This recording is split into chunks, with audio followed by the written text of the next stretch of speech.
ஏன் ஆவியானவர் என் மேல இருக்கிறார்? ஏன் தேவன் உங்களை அபிஷேகிக்கிறார்? ஏன் தேவன் உங்க வாழ்க்கைக்குள்ள வந்திருக்கிறார்? ஏன் தேவன் உங்களை பலப்படுத்துகிறார்? கர்த்தர் உங்கள் வாழ்க்கைக்குள்ள உங்களை பலப்படுத்தும் பொழுது, உங்களை அபிஷேகிக்கும் பொழுது என்ன நடக்குது அப்படிங்கிறது உங்களுக்கு தெரியணும். ஏன்னா கிறிஸ்தவங்க நிறைய பேர் அபிஷேகங்கிறது குதிக்கிறதும் அப்படியே வெறும் அந்நிய பாஷை பேசுறதும் அப்படின்னு நினைச்சுக்காதீங்க. நான் குதிக்கிறதையும் நம்புறேன், அந்நிய பாஷை பேசுறதையும் நம்புறேன். ஊழியத்துக்கு மட்டும் ஆவியானவரே அப்படின்னும், அதுக்கப்புறம் வேலை பிசினஸ் வாழ்க்கைன்னு போச்சுன்னா அங்க ஒரு ஆவி இருக்காது. இப்படியே வாழ்ந்ததுனால தான் ஆலயத்தில் ஆனந்தமா இருந்தோம், ஆனால் ஆலைகளில் ஆனந்தமா இல்லை, தொழிற்சாலைகளில் ஆனந்தமா இல்லை.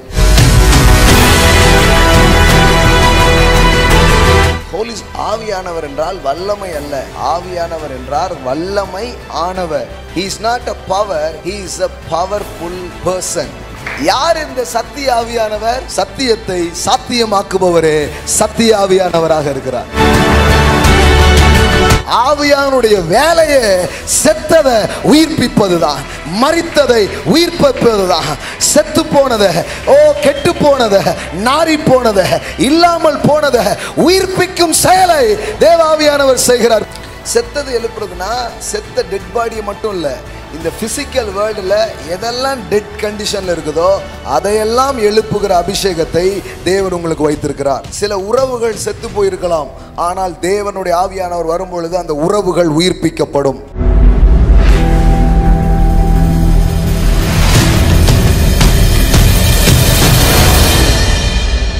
கர்த்தராகிய தேவனுடைய ஆவியானவர் என் மேல இருக்கிறார். தினமும் சொல்லி பாருங்க, அபிஷேகம் உங்க வாழ்க்கையில வேலை செய்யறதை நீங்க பாப்பீங்க. ஏன் அந்த அபிஷேகம் வேலை செய்யும் போது அபிஷேகம் நுகங்களை முறிக்கும். சில பாண்டேஜஸ், சில கட்டுகள், சில விஷயங்கள் இருக்கும்னா இந்த அனாயிண்டிங் இன்க்ரீஸ் ஆக அது அப்படியே உடைஞ்சு விழுறதை நீங்க பார்க்க ஆரம்பிப்பீங்க.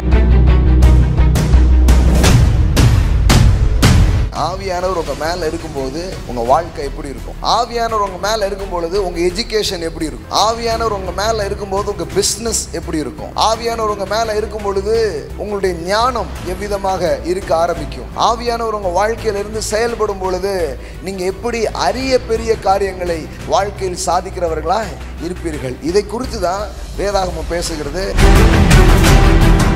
இயேசு போதிச்ச போது நீ கேட்டல்ல, நிறைய விஷயத்தை பார்க்கல, நிறைய விஷயத்தை அனுபவிக்கல, ஆனா ஆவியானவர் வந்தா அவர் சொன்னாரு பாரு, அதுக்கு உள்ளே உன்னை கூட்டிட்டு போயிடுவார். நீ கேட்ட பாரு ஒரு பிரசங்கம், நீ கேட்ட பாரு ஒரு ப்ராமிஸ், அதுக்கு உள்ளே உன்னை தூக்கிட்டு போகிறார். சத்தியத்திற்குள் நடத்துவார். சுகத்தை பத்தி கேட்டிருக்கீங்க, இவர் சுகத்துக்குள் உங்களை நடத்துவார். ஆசீர்வாதத்தை பத்தி கேட்டிருக்கீங்க, இவர் ஆசீர்வாதத்துக்குள் உங்களை நடத்துவார். வெற்றியை பற்றி கேட்டிருக்கீங்க, இவர் வெற்றிக்குள் உங்களை அவர் நடத்த ஆரம்பிப்பார். உயிர்த்தெழுதல் அல்லது உயிர்ப்பிப்பு என்கிற ஒன்று இல்லை என்றால் கிறிஸ்தவம் ஒரு செத்த மதமா இருக்கிறது. There is no resurrection. I tell you, Christianity is a dead religion. ஆவியானவர் மட்டும் உங்க வாழ்க்கையில கிரியை செய்யும் பொழுது எல்லாமே நிஜமாய் மாறும், எல்லாம் யதார்த்தமாய் மாறும், எல்லாம் உங்க வாழ்க்கையில அனுபவிக்கக்கூடிய ஒன்றாக அது மாறும். உங்கள் கனா வெற்று கனாவா இருக்காது, அது வெற்றி கனாவா இருக்கும், அது நிறைவேறும் காரியமா இருக்கும்.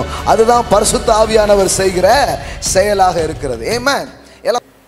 ஆண்டவர் அவருடைய அபிஷேகத்தை ஊழியத்திற்கு மட்டும் கொடுக்கவில்லை, வியாபாரம் செய்வதற்கும் கொடுக்கிறார். ஆமென். You know that. உங்களுக்கு தெரியுமா? இங்கே வந்துட்டு இருக்கீங்கன்னா இதை பற்றி நான் பேசின நிறைய போதனைகளை நீங்கள் கேட்டிருக்கலாம். ஏசாயா 45 பார்த்தீங்கன்னா ஆண்டவர் அபிஷேகத்தை கொடுக்கிறார். எதுக்கு அந்த அபிஷேகம்? தொழில் செய்ய, பணம் ஈட்ட, பணத்தை கவர்ந்து கொள்ள, எங்கெல்லாம் இரும்பு கதவு போட்டிருக்கோ, எங்கெல்லாம் வெண்கல கதவு போட்டிருக்கோ, இருப்பு தாழ்பால் இருக்கோ, அதெல்லாம் உடைச்சி பொக்கிஷத்தை வெளியில் எடுக்கிறதுக்கு தேவன் ஒரு அபிஷேகத்தை கொடுக்கிறார். ஆமென். நான் வளர்ந்து வந்த நாளெல்லாம் நான் கேட்டது வெறும் ஊழியத்துக்கு தான் அபிஷேகம் இருக்குது அப்படின்னு நான் நினச்சிக்கிட்டேன். அதனால் ஊழியத்துக்கு மட்டும் ஆவியானவரே அப்படின்னோம். அதுக்கப்புறம் வேலை பிஸ்னஸ்ஸு வாழ்க்கைன்னு போச்சுன்னா அங்கே ஒரு ஆவியும் இருக்காது. இப்படியே வாழ்ந்ததுனால தான் ஆலயத்தில் ஆனந்தமாக இருந்தோம், ஆனால் ஆலைகளில் ஆனந்தமாக இல்லை, தொழிற்சாலைகளில் ஆனந்தமாக இல்லை. ஏன்னா இந்த ஆண்டவர் ஆலயத்தில் தான் நம்மளை ஆனந்தமாக வைப்பாருன்னு நான் நினச்சிக்கிட்டேன். அப்புறம் தான் பார்த்தா அவர் அப்படி கிடையாது. என் பிஸ்னஸ் உலகத்துக்குள்ளேயே அவர் வர்றார், என் தொழில் உலகத்துக்குள்ளேயே அவர் வரார், எனக்கு அறியாத தெரியாத காரியத்தை போதிக்கிறார். வலையை இங்கே போடு அப்படின்னு சொல்கிறார். இல்லைப்பா இந்த முறை வலை போடாத, இந்த முறை தூண்டில் போடு, அப்பந்தான் உனக்கு மீன் கிடைக்கும்னு மிகப்பெரிய பிஸ்னஸ் கவுன்சிலை அவர் கொடுக்கிறார். நல்லா தெரிஞ்சுக்கோங்க. அபிஷேகம் எதுக்கு நினைக்கிறீங்க? நிறைய பேர் அபிஷேகம்னு என்ன நினச்சிட்டாங்க தெரியுமா? நல்லா துள்ளுறது, குதிக்கிறது, உருள்றது, தேவைப்பட்டால் பக்கத்தில் உள்ளவங்கள அதை ஒரு சாக்கா வச்சு ஒரு அடி அடிக்கிறது.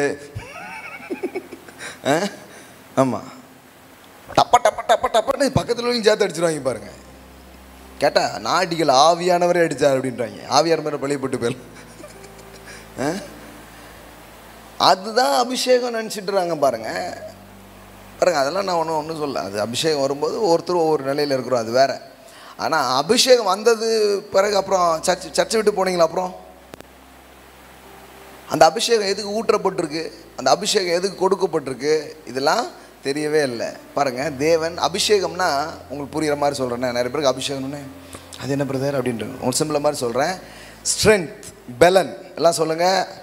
பெலன், ஆற்றல். ஆமென். அதை கடவுள் கொடுக்குறார். ஆமென். பல்வேறு காரியங்களுக்காக அவர் கொடுக்குறார். இப்போ பிரசங்கம் பண்ணுறேன்னா இந்த பிரசங்கம் பண்ணுறதுக்கு என்ன கொடுக்குறாரு? அனாயிண்டிங் தரார். அதுக்கு ஒரு பலனை கொடுக்குறார். பாருங்களேன், இயேசு இந்த பூமிக்கு வரும்பொழுது அவர் செஞ்ச எல்லா காரியத்துக்கு ஒரு முக்கியமான காரணம் அவர் மேலே இருந்த அனாயிண்டிங். எல்லாம் சொல்லுங்கள், அனாயிண்டிங். ஐசாயா 61 verse 1, ஏசாயா 61:1 பாருங்கள். கர்த்தராகிய தேவனுடைய ஆவியானவர் என்மேல் இருக்கிறார். ஆமென். இது யாரை பற்றிய தீர்க்கதரிசன பகுதி? மேசியாவை குறித்த தீர்க்கதரிசன பகுதி, இயேசுவை குறித்து சொல்லப்பட்ட தீர்க்கதரிசன பகுதி. இப்போ நீங்கள் எல்லாரும் எங்கே இருக்கிறீங்க? கிறிஸ்துவுக்குள்ளே இருக்கிறீங்க. ஆமென். இப்போ சொல்லுங்கள், கர்த்தராகிய தேவனுடைய ஆவியானவர் என் மேலே இருக்கிறார். ஆமென். ஆமாம், நிறைய கிறிஸ்தவங்க என் தலை மேலே ஏதோ கருப்பாக இருக்குது,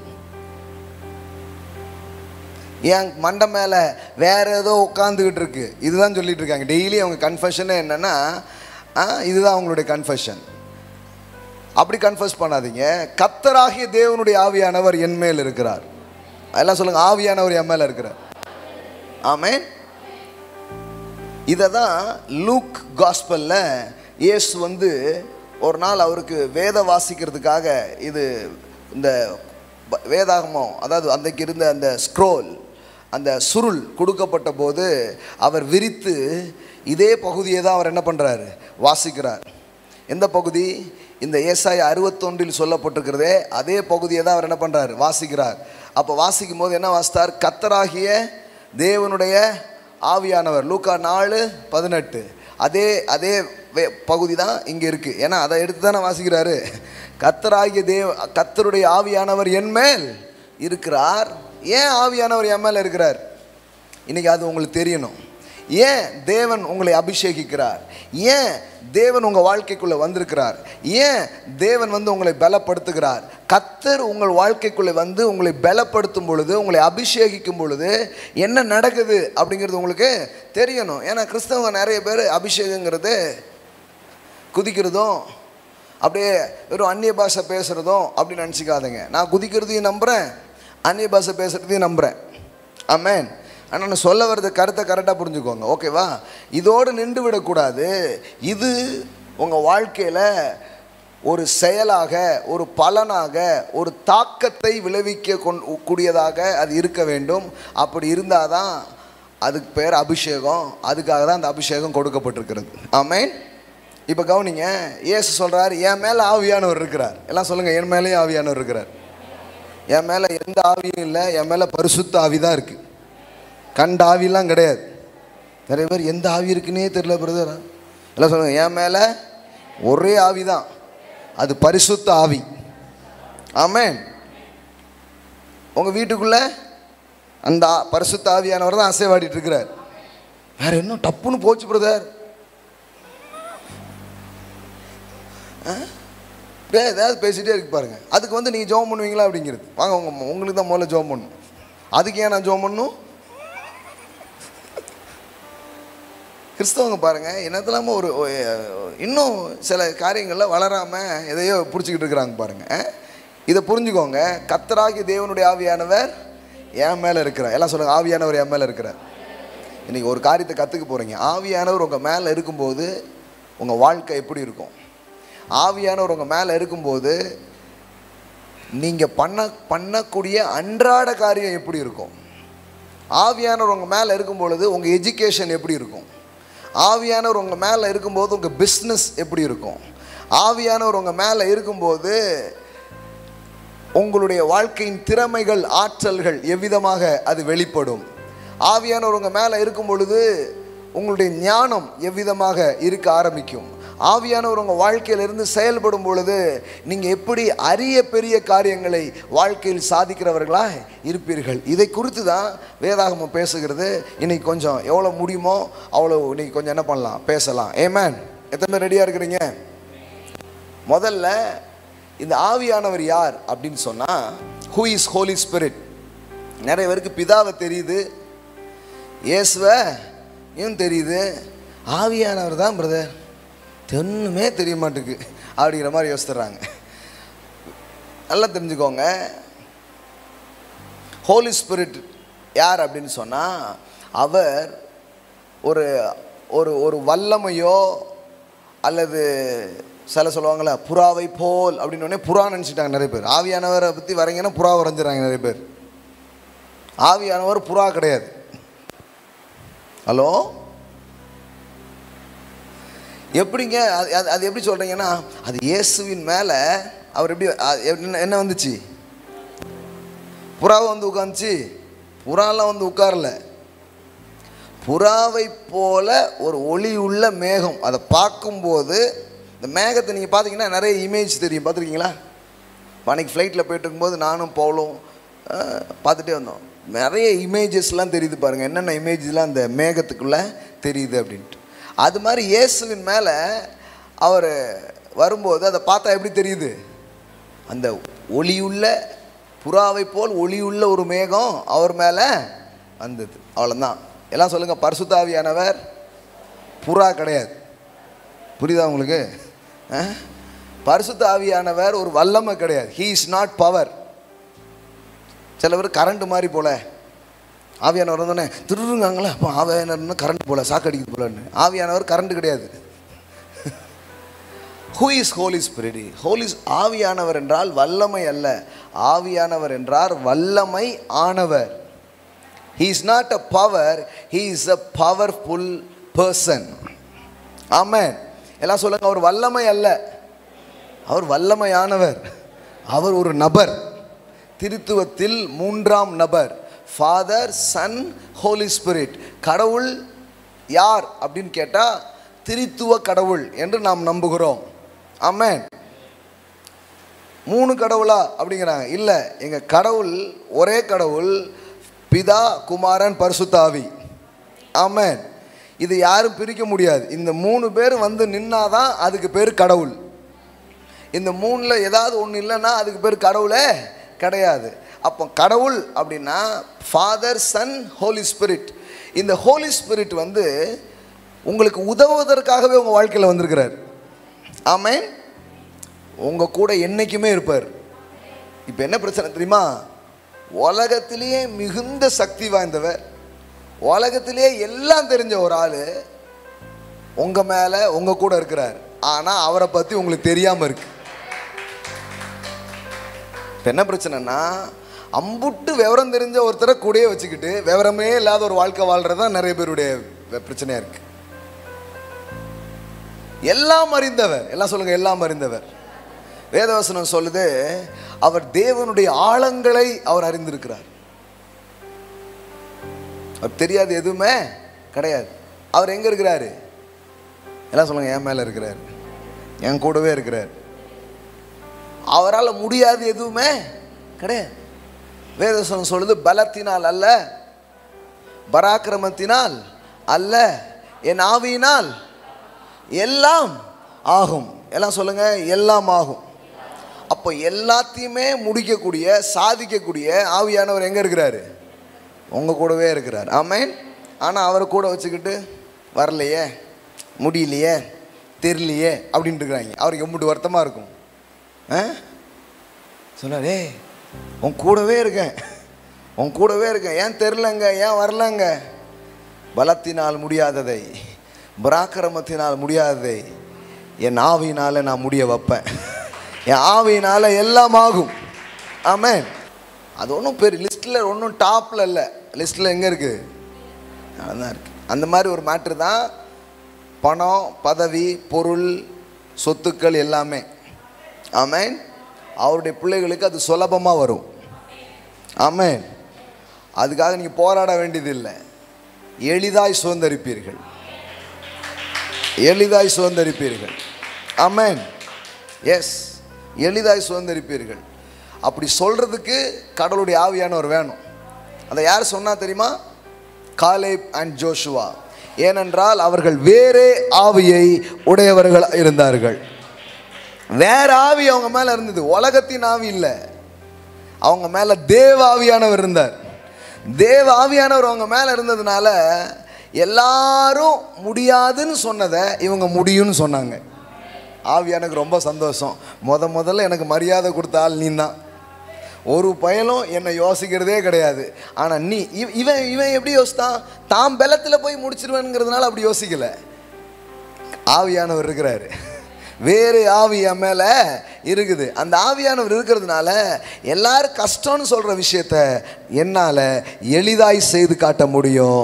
அதுதான் காலேப்புக்கு மேலே இருந்த காரியமாக இருக்கிறது. ஆமென்.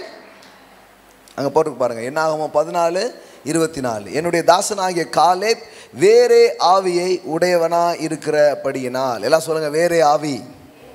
ஆமென். வேறே ஆவினா அர்த்தம், மற்ற எல்லாரும் உலகத்தின் ஆவியினால, உலகத்தின் சிந்தனையினால நிரம்பி இருந்தாங்க. ஆனால் காலேப், ஜோஷுவா தேவ ஆவியை பெற்றவர்களாக இருந்தார்கள். ஆமென். இந்த திருத்துவத்தின் மூன்றாவது நபர், இந்த பரிசுத்த ஆவியானவர் என்னைக்குமே உங்க கூட இருக்கும்படியாக அவர் அனுப்பப்பட்டிருக்கிறார். அவர் என்னைக்குமே உங்க கூட இருப்பார். அதனால தான் இயேசு சொல்கிறாரு, என் வேலை முடிஞ்சிடுச்சு, நான் கிளம்புறேன். சீசர்களை பார்த்து சொன்னார், என் வேலை முடிஞ்சிடுச்சு, பிதா என்னை எதுக்கு அனுப்புனாரோ அந்த வேலையை நான் என்ன பண்ணிட்டேன், செஞ்சு முடிச்சுட்டேன். ஃபிசிக்கலாக நான் வந்து என்ன பண்ணுமோ அதெல்லாம் பண்ணிட்டேன், பாய் அப்படிங்கிறார். இவங்களுக்குலாம் ஒரு மாதிரி ஆகிடுது. ஐயோ ஜீசஸ், நீங்கள் பாய் சொல்லிட்டு போயிட்டீங்கன்னா நாங்கள் என்ன பண்ணுறது அப்படின்னு கவலைப்படுறாங்க. அவர் சொல்கிறாரு, நான் போகிறது ரொம்ப நல்லது. என்னது, நீங்கள் போகிறது நல்லதா? ஆமாம், நான் போகிறது ரொம்ப நல்லது. ஏன்? நான் போனேன்னா இன்னொருத்தர் வருவார், அவர் ரொம்ப சூப்பரான ஆள், அவர் என்றைக்குமே உங்கள் கூட இருப்பார். ஆமென். நான் போய் அவரை உங்களுக்காக அனுப்புவேன். நான் போய் வேறொரு தேற்றரவாளனை உங்களுக்காக அனுப்புவேன், அவர் என்றைக்கும் உங்களோடு கூட இருப்பார். ஆமென். அப்போ இயேசு கிறிஸ்துவை விசுவாசித்து அவர் ஆண்டவரை நம்புகிற உங்களுடைய உங்கள் வாழ்க்கையில் ஒரு நபர் வந்திருக்கிறார். அந்த நபருக்கு பெயர் பரிசுத்த ஆவியானவர். ஆமென். அங்கே பாருங்கள், யோவான் 14:16. நான் பிதாவை வேண்டிக் கொள்ளுவேன், அப்பொழுது என்றைக்கும் உங்களுடனே கூட இருக்கும்படி. எல்லாம் சொல்லுங்கள், என்றைக்கும் உங்களுடனே கூட இருக்கும்படிக்கு. இந்த ஆவியானவர் என்னைக்காவது உங்கள் கூட இருப்பார் அப்படி கிடையாது, என்றைக்கும் உங்கள் கூட இருப்பார். ஆமென். இருக்கும்படிக்கு சத்திய ஆவியாகிய வேறொரு தேற்றவாளனை அவர் உங்களுக்கு தந்தருள்வார். அப்போ நான் போகிறேன்னு ஒன்றும் கவலைப்படாதீங்க, நான் உங்களை திக்கற்றவர்களாய் விடேன். ஆமென். அப்படின்னா என்ன அர்த்தம்? நான் உங்களை அனாதையாக விட்டுட்டு போகலப்பா, ஆவியானவரோட தான் விட்டுட்டு போகிறேன். பக்கத்தில் பா சொல்லுங்கள், அனாதையாக விடலை, ஆவியானவரோட தான் விட்டு போயிருக்கிறார். நீங்கள் அனாதை கிடையாது, உங்கள் கூட ஆவியானவர் இருக்கிறார். ஆமென். இப்போ கவனிங்க, அங்கே பாருங்கள், ஏசு சொன்னது தான் நான் சொல்கிறேன். நான் உங்களை திக்கற்றவர்களாய் விடேன். I will not leave you orphans, I will come to you. நான் உங்களை யாராக விட மாட்டேன், ஒரு ஆஃபனாக நான் உங்களை விட மாட்டேன், ஒரு அனாதையாக நான் உங்களை விட மாட்டேன், நான் என்றைக்கும் உங்கள் கூட இருப்பேன் அப்படின்னு சொன்னார். ஆமென். இந்த ஆவியானவரை நாம் கற்றுக்கொள்ள வேண்டும், இந்த ஆவியானவரை புரிந்து கொள்ள வேண்டும், இந்த ஆவியானவரோடு நமக்கு தொடர்பு உண்டாக வேண்டும். ஆமென். அதனால தான் சபையில் வந்து சொல்கிறாங்க பாருங்கள், கர்த்தராகிய இயேசு கிறிஸ்துவின் கிருபையும் பிதாவாகிய தேவனுடைய அன்பும் பரிசுத்த ஆவியானவருடைய அவரோட என்னது ஐக்கியமும் என்றைக்கும் உங்களோடு இருப்பதாக. சர்ச்சை முடிஞ்சுன்னு போயிடாதீங்க. சில விஷயத்தை ஆரம்பத்தில் சொல்கிறதுக்கு பயமாக இருக்குது. அன்றைக்கி சங்கீதம் 103 எடுத்து என்ன ஆத்மாவேன்னா 2 பேர் எழுப்பிட்டாங்க. சார் இப்போ பிரசங்க ஆரம்பிக்க போகிறேன் நான். என்ன ஆத்மாவே கர்த்தரை ஸ்தோத்திரி, அதான் அந்த வசனத்தை வச்சு பிரசங்கம் பண்ண போகிறேன். இவங்க என்ன நினச்சிட்டாங்கன்னா என்ன ஆத்மாவேன்னு போட்டோன்னா இந்த ஆத்மா எழும்பிடுது. ஓஹோ மாஸ் முடிஞ்சிட்டு போகலாம் அப்படின்னு கிளம்புறாங்க. நல்லா தெரிஞ்சுக்கோங்க. என்ன சொன்னேன்? ஆவியானவர் என்னைக்கும் உங்க கூட இருப்பார், உங்களை விடவே மாட்டார். கவனிங்க, இவர் இருக்கிறதுனால என்ன நடக்குது, இவர் ஒருத்தவங்க வாழ்க்கையில் வர்றதுனால எப்படி வாழ்க்கையின் காரியங்கள் நடக்குது அப்படிங்கிறத உங்களுக்கு காட்ட விரும்புகிறேன். பாருங்கள், எல்லா ரீதியிலையும் ஆவியானவர் உங்களுக்கு உதவ முடியும். அவருக்கு பேரே உதவியாளர் தான். எல்லாம் சொல்லுங்கள் உதவியாளர். ஆவியானவர் யாருன்னா ஹெல்ப்பர். எல்லாம் சொல்லுங்கள் ஹெல்ப்பர். அதிலே வருது பாருங்கள், I will give you another helper. எல்லாம் சொல்லுங்கள் அனதர் ஹெல்ப்பர். ஏசு என்ன சொல்கிறாரு, இது வரைக்கும் நான் இருந்து உங்களுக்கு உதவிட்டு இருந்தோம்ல, இப்போ போய் இன்னொரு உதவியாளரை உங்களுக்கு அனுப்புகிறேன். என்ன வித்தியாசம்னா, ஏசு நின்று உதவுனா மாம்சத்தில் ஒரு நேரத்தில் அங்கே இருக்கிற சில மக்களுக்கு தான் அவர் உதவ முடியும். ஏன்னா அவர் எந்த ரெல்மில் இருக்கிறாரு, ஒரு ஃபிசிக்கல் ரெல்மில், ஒரு சரீர நிலையில் அவர் இருக்கிறதுனால அங்கே இருக்கிற கொஞ்சம் பேருக்கு தான் அவர் உதவ முடியும். ஆனால் ஆவியானவர் கிறிஸ்துவை இன்னொரு பரிமாணத்தில் கொண்டு வருவார். அவருக்கு எல்லையே கிடையாது. இங்கே தொட்டுக்கிட்டு இருக்கிற அதே நேரம் எங்கேயோ இருக்கிற ஒரு மனிதரை தொட்டு கொண்டு இருப்பார்.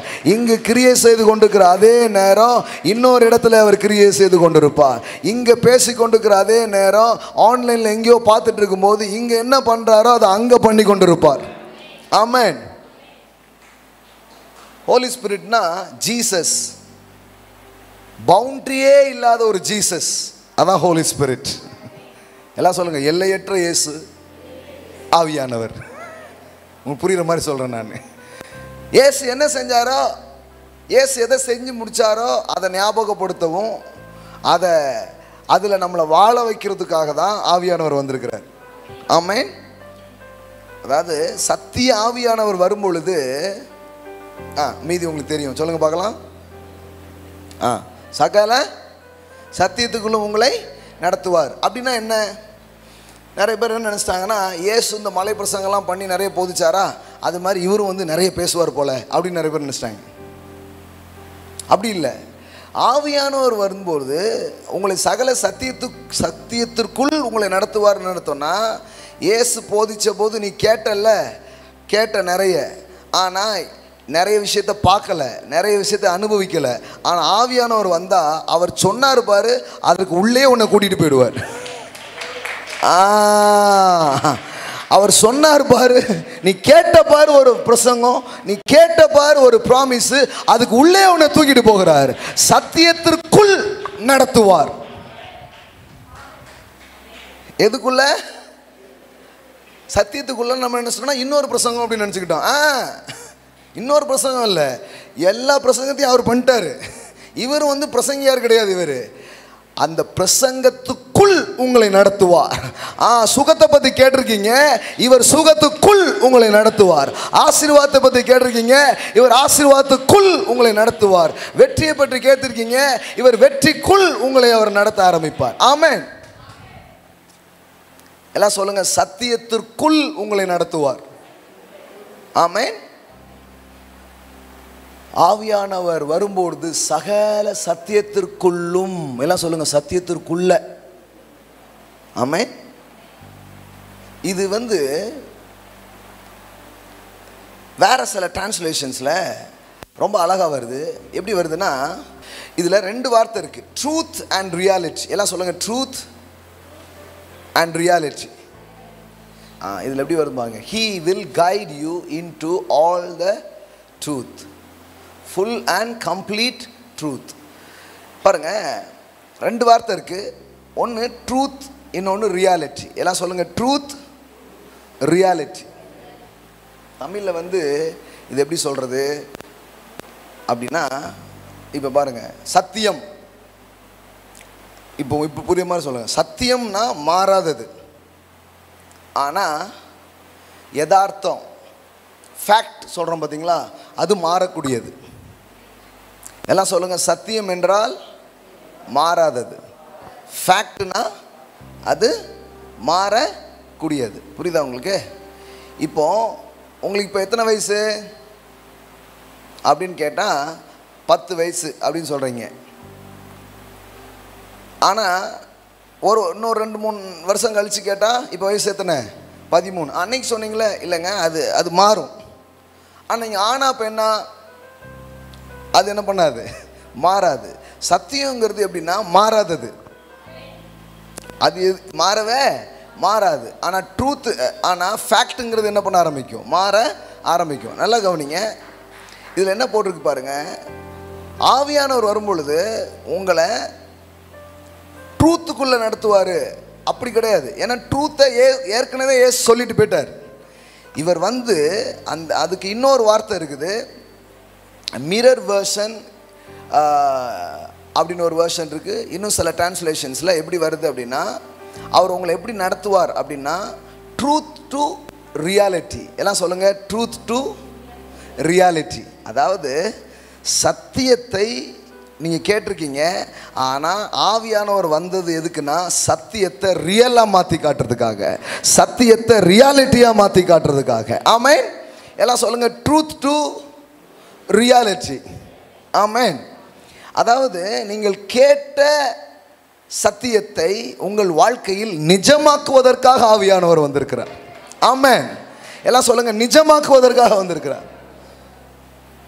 சில காரியத்தெல்லாம் நீங்கள் கனவு கண்டுட்டே இருந்திருப்பீங்க, ஆவியானவருக்கு வந்திருக்கார் தெரியுமா? அந்த கனவை நிஜமாக்குவதற்காக உங்கள் வாழ்க்கைக்குள்ளே வந்திருக்கிறார். அந்த கனவை நிஜமாக்குறதுக்காக வந்திருக்கிறார். He lead you, he guide you. எதிலிருந்து எங்கே அப்படின்னா, ட்ரூத் டு ரியாலிட்டி. சில சொல்லுவாங்க இல்லையா, கேட்குறதுக்கு நல்லா இருக்கு, ஆனால் அந்த ஆனாக்கு தான் ஆவியானவர். நல்லா இருக்கு. இப்போ இந்த தேசத்தை சுற்றி பார்த்து வந்தவங்க என்ன சொன்னாங்க? 10 பேர், பழம்லாம் நல்லா தான் இருக்குது, பழுத்து பழுத்து தொங்குது, தேசம் நல்ல தேசம்தான், ஆனால் அப்படின்னா என்ன, எல்லாத்தையும் பார்க்கும் உலகத்தில் அது இதுன்னு பார்க்கும்போது நல்லா தான் இருக்குது, வீடு காரு அது இதுன்னு பார்க்கும்போது நல்லா தான் இருக்குது, ஆனால் எல்லாமே ஆனான்னு முடிஞ்சிடக்கூடாது. ஆவியானவர் இருந்தால் அது ஆனான்னு முடியாது, அது ஆகும்னு முடிய ஆரம்பிக்கும். சும்மா ஒரே ஆனா கேஸாகவே இருக்க மாட்டேங்க. இந்த 10 பேர் அதான் சொன்னாங்க, எல்லாம் ரைட்டுங்க, தேசம் நல்லது, அது நல்லது, ஆனா அப்படின்னாங்க. இங்கே காலேப்பு, நான் போனா அப்படின்ட்டான். ஒருத்தன் ஆனாங்க, ஒருத்தன் போனா அப்படிங்க.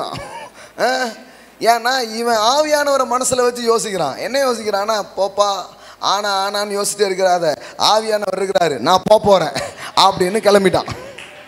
ஆமென். அதாவது ட்ரூத் டு ரியாலிட்டி அப்படின்னா என்ன அர்த்தம் அப்படின்னா, உங்கள் வாழ்க்கையில் நீங்கள் கேட்ட அனைத்து உண்மைகளையும் அவர் நிஜமாக்கி காட்டுவார். ஆவியானவர் மட்டும் உங்கள் வாழ்க்கையில் வந்து கிரியை செய்யும் பொழுது எல்லாமே நிஜமாய் மாறும், எல்லாம் யதார்த்தமாய் மாறும், எல்லாம் உங்கள் வாழ்க்கையில் அனுபவிக்கக்கூடிய ஒன்றாக அது மாறும். உங்கள் வெற்று கனவாக இருக்காது, அது வெற்றி கனவாக இருக்கும், அது நிறைவேறும் காரியமாக இருக்கும். அதுதான் பரிசுத்த ஆவியானவர் செய்கிற செயலாக இருக்கிறது. ஆமென். எல்லாம் சொல்லுங்கள், ட்ரூத் டு ரியாலிட்டி. ஆமென். கொஞ்சம் இங்கிலீஷ் பேசுங்களேன். கனவில் இருந்து நிஜத்திற்கு. ஆமென். சத்தியத்தை இப்போ எனக்கு வார்த்தை கிடைச்சிடுது, சத்தியத்தை சாத்தியமாக்குறவர்.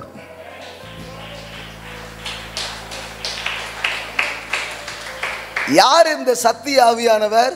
சத்தியத்தை சாத்தியமாக்குபவரே சத்திய ஆவியானவராக இருக்கிறார். ஆமென். உலகத்தில் மனுஷன் யோசிக்கிறான், திங்க் பண்ணுறான், இது பண்ணுறான், ஏதோ அந்த ஃபிசிக்கல்ல இருந்து எவ்வளோ முடியுதோ அவ்வளோ பண்ணுறான். இல்லைன்னா அவன் பிரெயின் பவர்லேருந்து, அவனுடைய மைண்ட் பவர்லேருந்து எவ்வளோ முடியுதோ அவ்வளோ பண்ணுதான். இதுதான் மனுஷனுடைய எல்லை. ஆனால் ஆவியானவர் ஒரு மனுஷனுடைய வாழ்க்கையில் வரும் பொழுது இந்த 2 எல்லையும் தாண்டி ஒரு காரியம் இருக்கிறது. அதை அவனை கொண்டு அவன் மூலமாய் அவர் செய்கிறார். ஆகையினால தான் ஆவியானவர் வரும் பொழுது எல்லாமே அங்கே ஆகிறது. அப்படிப்பட்ட ஒருத்தர் உங்களுக்கு கிஃப்டா அனுப்பி வைக்கப்பட்டிருக்கிறார். ஆனால் நிறைய பேர் அந்த பேக்கை ஓப்பன் பண்ணவே இல்லை. Hello, holy spirit is a gift. ஆமாம், இயேசுவும் ஒரு பரிசு தான். பிதா தந்த 2 அற்புதமான பரிசு, ஒன்று குமாரன், இன்னொன்று பரிசுத்த ஆவியாகிய பரிசு. ஆமாம், நாம் இயேசுங்கிற பரிசை மட்டும் பெற்றுக்கொண்டா போதாது, பரிசுத்த ஆவி என்கிற ஒரு பரிசு இருக்கிறார். ஆமென், அவர் அனுப்பி இருக்கிறார், பரிசாக தந்திருக்கிறார். இயேசு எப்பொழுது எழுந்தருளினாரோ அப்பொழுது வரங்களை பொழிந்தருளினார் என்று எழுதப்பட்டிருக்கிறது. வரங்கள் பொழியப்பட்டிருக்கிறது, ஆவியானவர் பொழிந்தருளப்பட்டிருக்கிறார். அப்போ இந்த மாபெரும் பரிசை கூடயே தான் வச்சுருக்காங்க, ஆனால் திறந்து பார்க்கவே இல்லை. திறந்து மட்டும் பார்த்தீங்கன்னா வாழ்க்கையில் எனக்கு மூடி இருக்கே அப்படின்னு எதையும் சொல்ல மாட்டீங்க. வாழ்க்கையில் எல்லா காரியமும் உங்களுக்கு முடிகிறதா எது இருக்கிறதை நீங்கள் பார்க்க ஆரம்பிப்பீர்கள். ஆமென், அல்லேலூயா. நல்லா கவனிங்க. அப்போ சத்திய ஆவியானவர்னே யார்? அவருக்கு இன்னொரு பேர் சத்தியத்தின் ஆவியானவர். அவர் பிரசங்கம் பண்ண வரல, கேட்ட பிரசங்கத்துக்குள்ளே என்ன வாழ வைக்கிறதுக்கு வந்திருக்கிறாரு. கேட்ட அத்தனை வார்த்தைகளையும் நிஜமாக்குவதற்காக வந்திருக்கிறார். ஆமென். ஒரு ஏக்கம் இருக்கும்ல, ஒரு விருப்பம் இருக்கும்ல, ஆனால் செய்ய முடியாது. ஆனால் இவர் யார் தெரியுமா? நீங்கள் ஏங்கினதை, நீங்கள் விரும்பினதை நிறைவேற்றவும் செய்யவும் இந்த ஆவியானவர் உங்கள் வாழ்க்கைக்குள்ளாக வருகிறார். ஆமென். பென்னிஹின் என்கிற ஒரு அற்புதமான தேவனுடைய மனிதர் இன்றைக்கு உலகம் முழுவதும் ஒரு பெரிய ஹீலிங் குருசைட் அவர் நடத்துகிறார். அவருடைய கூட்டங்களில் எத்தனையோ பேர் சுகம் அடைகிறார்கள். அந்த ஸ்பிரிட் ஃப்ளோ அப்படியே நிறைஞ்சிருக்கும். அந்த மாதிரி ஒரு ஊழியத்தை செய்கிறார். அவர் சொல்கிறார், ஒரு நாள் என் வாழ்க்கையில் பரிசுத்த ஆவியானுடைய பிரவேசம் நடந்தது, அன்றைக்கு தான் என் வாழ்க்கை மாற ஆரம்பிச்சதுன்னு சொல்கிறார். ஆவியானவரை பற்றி அவர் நிறைய காரியங்கள் கேட்டுகிட்டே இருந்தார். ஒரு நாள் அவர் ரூமில் அவர் இந்த ஆவியானவரை அனுபவிக்கணுங்கிற ஆசையோடு அவர் அமர்ந்து அவர் சொன்னார், ஆவியானவரே என் அறைக்குள் வாரும். அது காலை நேரமாக இருந்ததுனால குட் மார்னிங் ஹோலி ஸ்பிரிட் அப்படின்னு கூப்பிட்டாராம். ஆவியானவரே உமக்கு காலை வந்தனம். அவர் சொல்கிறாரு, அந்த அறை முழுவதும் ஆண்டவருடைய பிரசன்னத்தினால் நிரம்பினது. அன்றைக்கு பரிசுத்த ஆவியானவரும் நானும் நண்பர்களாய் மாறினோம். இன்றைக்கு உலகத்தையே அசைக்கும், உலகத்தையே கலக்கும் ஒரு மிகப்பெரிய தேவ ஊழியராக அவர் ஊழியத்தை செய்து வருகிறார். ஆமென். நீங்கள் நினைக்காதீங்க ஒரு பென்னிஹின் மேலே தான் இருக்கிறாருன்ட்டு. இப்போ சொல்லுங்க, கர்த்தராகிய தேவனுடைய ஆவியானவர் என் மேல் இருக்கிறார், உங்க மேல் அவர் இருக்கிறார்.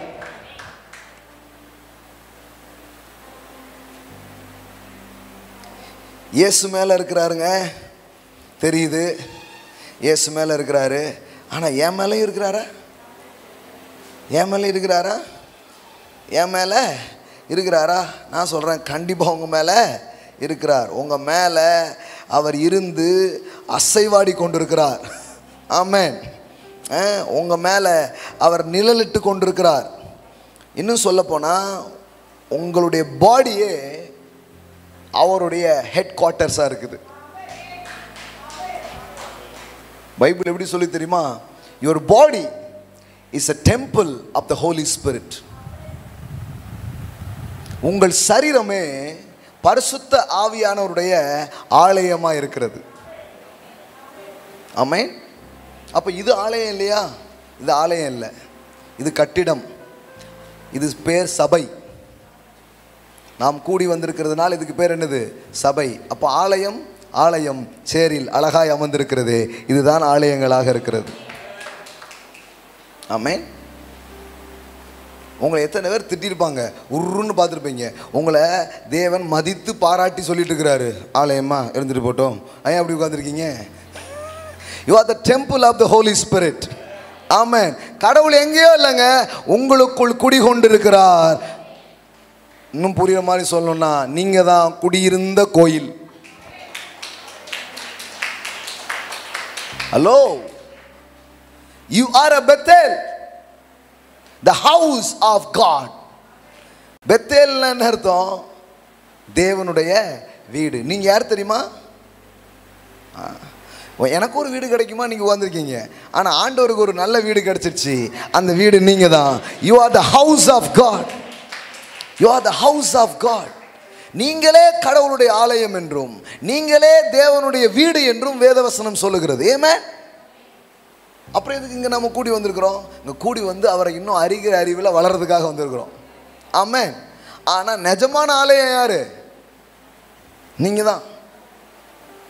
அதான் ஒருத்தர் சொன்னாரு, நம்ம இந்த பில்டிங் கன்ஸ்ட்ரக்ஷன், நம்ம இடம் வாங்குற சர்ச்சுக்கான பிளான்ஸ் எல்லாம் பார்த்துட்டு சொன்னார், 10 கோடி இல்லைங்க 100 கோடிக்கு நீங்கள் கட்டிடுவீங்க அப்படிங்கிறாரு. 100 கோடிக்கு கட்டிடுவீங்க அப்படிங்கிறாரு. என்ன ஏன் அப்படி சொல்கிறீங்க அப்படின்ட்டு, நீங்கள் இத்தனை பேர் வாழ்க்கையை கட்டியிருக்கிறீங்களே, அந்த பில்டிங்கை கட்டுறது வந்து ஒரு பெரிய மேட்டரே கிடையாது அப்படின்னு அவருக்கு ரொம்ப கரெக்டாக சொல்கிறாரு. அப்போ நான் சொன்னேன், நான் அப்போ தான் நினச்சேன், உண்மையிலே நம்ம ஆலயத்தை ஏற்கனவே கட்டிட்டோம். இது வெறும் இந்த சங்கல் சிமெண்ட் வச்சு தான் கொஞ்சம் பூச வேண்டியது இருக்குது இந்த இதை.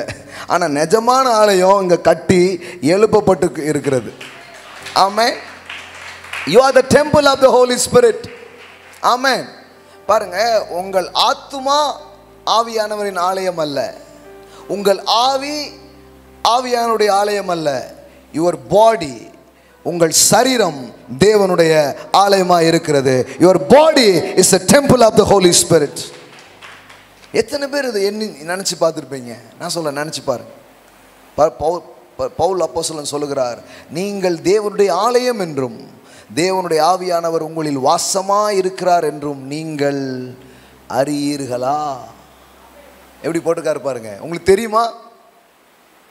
Do you not know and understand that you are the temple of God and that the Spirit of God dwells in you, collectivity and individually? Wow, எவ்வளோ அழகாக இருக்கு பாருங்க. உங்களுக்கு தெரியுமா? Do you not know, understand that you, உங்களுக்கு தெரியுமா நீங்கள் தேவனுடைய ஆலயம் என்றும் தேவனுடைய ஆவி உங்களில் வாசமாக இருக்கிறார் என்றும் அறியீர்களா? எல்லாம் சொல்லுங்க, நான் தேவனுடைய ஆலயமாக இருக்கிறேன். இங்கே வந்திருக்கிற எல்லாரும், சின்ன பிள்ளைங்க, பெரிய ஆட்கள், முதியோர், இளைஞர், எல்லாருக்கும் சொல்கிறேன், நீங்கள் தேவனுடைய ஆலயமாக இருக்கிறீர்கள். தேவனுடைய ஆவி உங்களுக்குள்ளே வாசமாக இருக்கிறார். வேதவசனம் திரும்ப திரும்ப என்ன சொல்லுதுன்னா, ஆவியானவர் உங்கள் கூட தான் இருக்கிறாரு, உங்களுக்குள்ளே தான் தங்கி இருக்கிறார் அப்படிங்கிறத மீண்டும் மீண்டும் வேதவசனம் சொல்லிகிட்டே இருக்குது. ஆனால் பவுல் இந்த இடத்துல சொல்கிறது தான் நம்ம இப்போ யோசித்து பார்க்கணும். அது உங்களுக்கு தெரியுமா? இப்போ பிரச்சனை என்னென்னா, ஆவியானவர் இல்லைன்னு நினச்சிக்காதீங்க, அவர் உள்ளே தான் இருக்கிறாரு. ஆனால் நம்ம நிறைய பேருக்கு நாம் ஆலயம் என்றும் அவர் நமக்குள்ளே இருக்கிறாருன்னு தெரியல. நம்ம என்ன நினச்சிக்கிட்டு இருக்கிறோம்? நம்மெல்லாம் ஒன்றுமே கிடையாது அப்படி நினச்சிட்டு உட்காந்துட்டு இருக்கிறோம். ஆனால் பவுல் சொல்கிறார், இல்லைப்பா, நீதான் பெத்தேல், நீதான் குடியிருந்த கோயில்.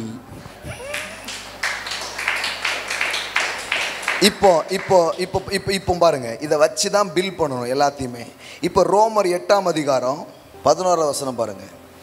அன்றியும் இயேசுவை மரித்தோரிலிருந்து எழுப்பினவருடைய ஆவியானவர் ஒரு வேலை செஞ்சிருக்கிறாராம். என்ன வேலை தெரியுமா? என்ன வேலை செஞ்சாரு? இயேசு கிறிஸ்துவை மனிதர்கள் சிலுவையில் கொலை செய்தார்கள். கரெக்டா? சிலுவையில் என்ன பண்ணாங்க? அவரை ஆணி அடித்து கொலை செய்தார்கள். அப்படி மரிக்கும்படி அவர் தாமே தம்மை தாமே ஒப்பு கொடுத்தார். புரியுதா? அவர் ஒப்பு கொடுக்கலன்னா இவங்களால என்ன பண்ண முடியாது? கொல்லவே முடியாது. அவர் கொடுத்தார், ஆகையால் இவர்கள் கொன்றார்கள். இப்போ மரித்த அந்த கிறிஸ்துவை இந்த வேதவசனம் சொல்லுகிறது, அன்றியும் இயேசுவை மரித்தோரிலிருந்து எழுப்பினவருடைய ஆவியானவர் என்ன பண்ணாரா? இந்த டெட் பாடியாக இருந்த இயேசுவினுடைய சரீரத்தை 3வது நாளில் உள்ளே நுழைந்து உயிரோடு அவர் எழுப்பினார். ஆமென். உள்ள போய் உயிரோட எழுப்பினார். அதாவது செத்ததை உயிரோடு எழுப்புகிற அதே ஆவியானவர் இன்றைக்கு உங்கள் சரீரங்களில் அவர் வாசம் பண்ணி கொண்டிருக்கிறார். உங்க சரீரத்துக்குள்ள பரிசுத்த ஆவியானவர் வாசம் பண்ணி கொண்டிருக்கிறார். அவர் எப்படிப்பட்ட செயலை செய்கிறவர் என்றால், செத்த இயேசுவை உயிரோடு எழுப்பினவர், மரித்ததை உயிரோடு எழுப்பின அதே ஆவியானவர் இன்றைக்கு உங்களுக்குள் வாசமா இருக்கிறார். நான் சொல்றேன், உங்கள் சரீரத்துக்குள்ளே தேவனுடைய ஆவியானவர் வாசமா இருக்கிறதுனால எந்த செத்த காரியமா இருந்தாலோ, எந்த வியாதியா இருந்தாலோ, எந்த மரணமா இருந்தாலோ, எந்த உறுப்புகள் பாதிக்கப்பட்டிருந்தாலோ, அந்த டெட் கண்டிஷன்ல இருக்கிற அந்த அந்த அந்த ஆர்கன்ஸ், அந்த உறுப்பை அந்த ஆவியானவர் உயிர்ப்பிக்கிற செயலை அவர் செய்கிறவராக இருக்கிறார். ஆமென். எப்படி சொல்லப்பட்டிருக்கு பாருங்க. இயேசுவை, அன்றியும் இயேசுவை மரித்தோரிலிருந்து எழுப்பினவருடைய ஆவி உங்களில் வாசமா இருந்தால். எங்க வாசமா இருக்கிறாரு? வாசமா இருந்தால்னா இருக்கிறாரா இல்லையான்னு டவுட் இல்லை. வாசமா இருந்தால் உங்களோட வாசமா இருக்கிறாரா இல்லையா? காமிச்சனா இல்லையா? ஆவியானவர் எங்க இருக்கிறாரு? எல்லாம் சொல்லுங்க, எனக்குள்ளே. இப்போ உங்களுக்குள்ள என்ன பண்றாரு? வாசமாய் இருக்கிறார். அப்போ உங்களுக்குள்ள வாசமாய் இருக்கிறதுனால இப்போ கவனிங்க, கிறிஸ்துவை மரித்தோரிலிருந்து எழுப்பினவர் உங்களில் வாசமாய் இருக்கிற தம்முடைய ஆவியினாலே சாவுக்கேதுவான உங்கள் சரீரங்களையும் உயிர்ப்பிப்பார். ஆவியானுடைய வேலையே செத்ததை உயிர்ப்பிப்பதுதான், மரித்ததை உயிர்ப்பிப்பதுதான். செத்து போனதை, கெட்டு போனதை, நாரி போனதை, இல்லாமல் போனதை உயிர்ப்பிக்கும் செயலை தேவாவியானவர் செய்கிறார். பிரியமானவர்களே, ஆமென். நான் சொல்றேன், எனக்கு கிட்னி கெட்டி போச்சு, எனக்கு வந்து உடம்புல இந்த மாதிரி சில நோய் இருக்குது, இந்த மாதிரி ஏதோ ஒன்று ஆயிடுச்சு, அவ்வளோதான் யாராவது சொல்லிட்டு இருக்கலாம், டாக்டர் சொல்லிட்டு இருக்கலாம். ஆனால் நான் இன்னைக்கு காலையில் வேத வசனத்தை முன்னிட்டு சொல்லுகிறேன், இயேசுவை மரித்தோரிலிருந்து எழுப்பின அந்த ஆவியானவர் உங்கள் சரீரங்களுக்குள் வாசமாக இருக்கிறார். அவர் உங்களுக்குள்ளே வாசமாக இருக்கும் பொழுது சாவு அங்கு வாசமாக இருக்க முடியாது, அங்கே சாவு இருக்க முடியாது. அந்த இடங்களில் உயிர்த்தெழுதல் நடக்கிறது. இன்னைக்கு இதை பார்த்துட்டு இருக்கிற பிள்ளைகள் மேல அதே வல்லமையை நான் பேசுறேன். Lord, I speak the resurrection power. Lord, எது செத்து இருந்தாலோ இந்த வார்த்தையை கேட்கிற பிள்ளைகளுடைய வாழ்க்கையிலே உயிர்ப்பு நடப்பதாக நான் பேசுகிறேன். ஆமென். இயேசுவினுடைய சரீரத்தை உயிரோடு எழுப்புறதுங்கிறதுனா என்ன தெரியுமா? அது இன்னொரு விதத்தில் சொல்லலாம். முழு பிசாசின் வல்லமையும் ஒட்டுமொத்த பாதாளமும் அதை தடுத்துட்டு நின்னுது. அவர் எழும்பிடக்கூடாதுன்னு ஹோல்ட் பண்ணி அதை தடுத்து பிடிச்சிட்டு நின்னுது. அப்படி பிடிச்சிட்டு நிற்கும் போது இப்போ ஒரு 10,000 பேர் ஒரு ஆளை தள்ளிட்டு அந்த ஆள் எழும்பக்கூடாதுன்னு ஒரு 10,000 பேர் சுற்றி நின்று பிடிச்சிட்டு இருக்கிறாங்க. அப்படி பிடிச்சிட்டு இருக்கும்போது 10,000 பேரையும் தள்ளிட்டு ஒரு ஆளை எழுப்புனா எப்படி இருக்கும்? அதே செயலை தான் பரிசுத்த ஆவியானவர் செய்தார். அப்ப இயேசுவை எழுப்பினார்னு அர்த்தம், ஒட்டுமொத்த மரணத்தின் வல்லமையை, பிசாசின் வல்லமையை அவர் வெளியே தள்ளிட்டு தான் இயேசுவை உயிரோடு கூட எழுப்பினார். அப்போ உங்க பாடிக்குள்ள, உங்க சரீரத்துக்குள்ள எப்பேற்பட்ட ஒரு வல்லமை இருக்குதுன்னா, ஒட்டுமொத்த பாதாளத்தை ஜெயித்த ஒரு ஆவியானவர், ஒட்டுமொத்த பிசாசின் வல்லமையை வென்ற ஒரு ஆவியானவர் உங்கள் சரீரங்களுக்குள்ளே வாசமா இருக்கிறார். ஆமென். பாதாளத்தை ஜெயித்தவர் இயேசுவை எழுப்பினார் அப்படின்னா அர்த்தம், இயேசுவை எழுப்பக்கூடாதபடிக்கு தடுத்துட்டு இருந்தது எது? அந்த மரணம் என்கிற ஒரு சக்தியினால் பாதாளமே அவரை கட்டி வச்சிருக்கு. ஆனால் இவர் போனா மரண கட்டு உடையுது, மரண கட்டு அறுக்கப்படுகிறது. ஆமென். இப்போ அவர் உயிரோடு எழும்புறார். ஆமென். இப்போ அப்படி எழுப்பினார்ல அந்த ஆவியானவர், எங்கேயும் போயிடல. அக்கா உங்களுக்குள்ள, அண்ணன் உங்களுக்குள்ள, தம்பி உங்களுக்குள்ள அவர் வாசமா இருக்கிறார். ஏன் வாசமா இருக்கிறாரா? ஏதாவது சாவு கீவு தெரிஞ்சிச்சு அதை உயிர்ப்பிப்பதற்காக, அதை எழுப்புவதற்காக அவர் உங்களுக்குள்ளே வாசமா இருக்கிறார். ஆமென். உயிர்த்தெழுதல் அல்லது உயிர்ப்பிப்பு என்கிற ஒன்று இல்லை என்றால் கிறிஸ்தவம் ஒரு செத்த மதமாக இருக்கிறது. There is no resurrection. I tell you, Christianity is a dead religion. எல்லா மதத்தை போல இதுவும் ஒரு செத்த மதமாக கருதி விடலாம். ஆனால் இங்கு நாம் பேசுறதுக்கு ஒரே ஒரு காரணம், மரித்த கிறிஸ்து மூன்றாவது நாள் உயிரோடு எழும்பினார். அவர் எழும்பினார். அதனால அப்போஸ்தலர்கள் இயேசுவின் பிறப்பை குறித்து சாட்சி கொடுக்கவில்லை. ஏனென்றால் அது உலகம் அறிந்த வரலாறு. அப்போஸ்தலர்கள் இயேசு சிலுவையில் அறையப்பட்டதை குறித்து சாட்சி கொடுக்கவில்லை, அதுவும் வரலாறு. ஆனால் அவர்கள் சாட்சி கொடுத்தது, அப்போஸ்தலர்கள் இயேசு கிறிஸ்துவின் உயிர்த்தெழுதலை குறித்து பலமாய் சாட்சியிட்டார்கள் என்று எழுதப்பட்டிருக்கிறது. பேதுருவின் முதல் பிரசங்கம் என்ன தெரியுமா? நீங்கள் சிலுவையில் அடித்து கொன்ற அந்த இயேசுவை தேவன் மரித்தோரிலிருந்து எழுப்பினார், அதற்கு நாங்கள் சாட்சிகளாக இருக்கிறோம். சாட்சிங்க. நம்ம எதுக்கு சாட்சி? ஏன் ஆண்டவர் மரணத்தை ஜெயிச்சாரு, மரணத்தை வென்றாரு, அதுக்கு நாங்கள் சாட்சியா இருக்கிறோம். என் வாழ்க்கையில் எத்தனையோ சாவு. முதல்ல ஒரு சாவு, பாவத்திலும் அக்கிரமங்களிலும் மரித்து போயிருந்த நம்மை அவர் உயிர்ப்பித்தார். சின் ஒரு டெத்து தான். பாவத்தில் வாழும்போது நாம் மரணத்தின் சக்தியில் பிடிக்கப்பட்டு தான் இருக்கிறோம். இப்போ அதிலிருந்து உங்களை எழுப்புறாரு. அது எந்த அடிமைத்தனமாக இருந்தாலும், எந்த அடிக்ஷனாக இருந்தாலும், நான் சொல்கிறேன், உயிர்ப்பிக்கிற ஆவியானவர் எல்லா அடிமைத்தனங்களில் இருந்தோ உங்களை உயிர்ப்பித்து வெளியே கொண்டு வருவார். இது என்னால் விட முடியுமா, இதிலிருந்து வர முடியுமா? நினைக்காதீங்க, உங்களால் முடியாது. ஆனால் ஆவியானவர் மரித்த உங்களை உயிர்ப்பிக்கிற வேலையை அவர் செய்கிறவராக இருக்கிறார். ஆமென். அதனால தான் 1 கொரிந்தியர் 15 நாம் இப்படி வாசிக்கிறோம்.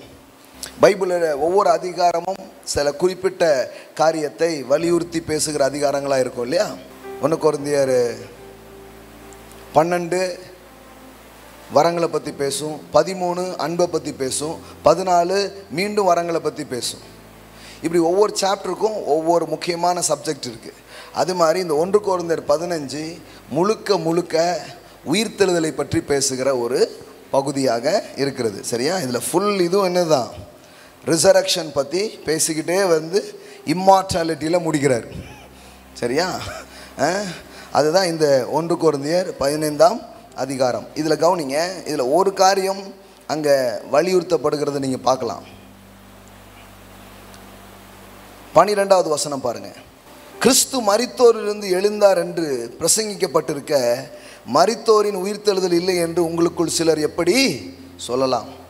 மரித்தோரின் உயிர்த்தெழுதல் இல்லாவிட்டால் கிறிஸ்துவும் எழுந்திருக்கவில்லையே. கிறிஸ்து எழுந்திருக்கவில்லை என்றால் உங்கள் பிரசங்கமும் விருதா, உங்கள் விசுவாசமும் விருதா. நாம் பிரசங்கிக்கிறதுக்கு ஒரு காரணம், நாம் விசுவாசிக்கிறதுக்கு ஒரு காரணம். ஏன் தெரியுமா? என் இயேசு எழுந்தார், என் இயேசு மரணத்தை மிதித்து எழுந்தார், அவர் ஜீவிக்கிறார். அப்படி இல்லைன்னா இங்கே ஒன்றுமே கிடையாது அப்படிங்கிறார். அங்கே பாருங்கள், மரித்தோர் உயிர்த்தெழ விட்டால் தேவன் எழுப்பாத கிறிஸ்துவை அவர் எழுப்பினார் என்று நாங்கள் தேவனை குறித்து சாட்சி சொன்னதினாலே தேவனுக்கு முன்பாக பொய் சாட்சி சொல்லுகிறவர்களாய் காணப்படுவோம். அப்போ மரித்தோர் உயிர்த்தெழாவிட்டால் கிறிஸ்துவும் எழுந்திருக்கவில்லை, கிறிஸ்து எழுந்திராவிட்டால் உங்கள் விசுவாசம் வீணாய் இருக்கும், நீங்கள் இன்னும் உங்கள் பாவங்களில் இருப்பீர்கள். ஆனால் அப்படி இல்லையே, நமக்குள் விடுதலையும் நமக்குள் மாற்றமும் நமக்குள் சுகமும் ஏன் ஏற்பட்டிருக்குது? அதுக்கு காரணம் என்னன்னா, அவர் எழுந்ததினால் நடந்திருக்கிறது. ஆமென். வாழ்க்கையில் இவ்வளவு ஜீவன், இவ்வளவு மாற்றம் எதனால் நடந்தது? அவர் உயிரோடு இருக்கிறதுனாலையும் அவர் மரணத்தை ஜெயிச்சதுனாலே அது நடந்திருக்கிறது. ஆமென். அதனால தான் கிறிஸ்தவங்க மரணத்தை ஐயோ அப்படின்னு ரொம்ப சோகமாக பார்க்காம மரணத்தை எப்படி பார்க்குறாங்க அப்படின்னா, அது வென்றெடுக்கப்பட்ட சத்துருவாக பார்க்க வேதம் சொல்லுகிறது. ஆமென். அதை ஒருத்தர் ஜெயித்தார் அப்படிங்கிற நம்பிக்கையை ஒவ்வொரு மனுஷனுக்கும் அது தருது. அந்த நம்பிக்கையை ஒரு மனுஷன் பெற்றுக்கொள்ளும் போது அவன் பயப்பட மாட்டான். ஏன்னா நான் கிறிஸ்துவோடு மரித்தேன், அவரோடு எழுந்திருக்கிறேன். ஆமென். இன்னைக்கு பாருங்க, இன்னும் நிறைய பேருக்குள்ள ஓடிட்டு இருக்கிறது என்னது? மரண பயம்தான். சிலர் கொரோனா பயம், கொரோனா பயம் இல்லை, செத்துருவோமுங்கிற பயம். அதாயிருமோ இதாயிருமோ ஏதோ ஒன்று. பக்கத்தில் யாராவது அப்படின்னோம்னா சோத்திரம் சோத்திரம் சோத்திரம் சோத்திரம்.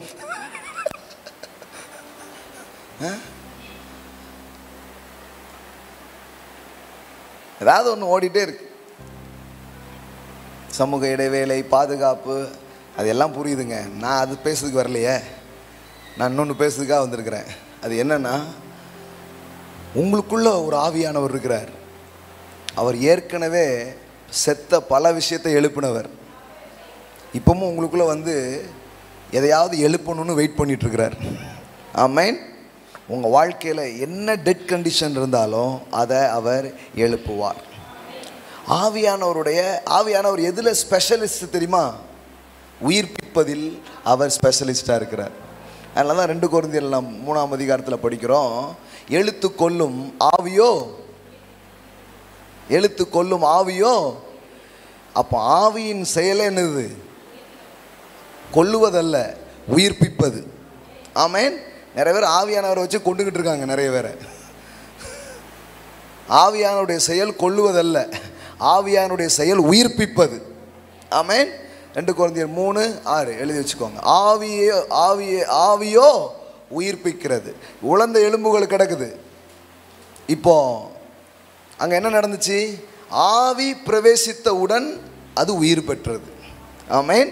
அப்போ செத்ததை எழுப்பக்கூடிய, மரித்ததை மாற்றக்கூடிய ஒரு பலமுள்ள ஒரு நபர் உங்களுக்குள் வாசமாக இருக்கிறார்.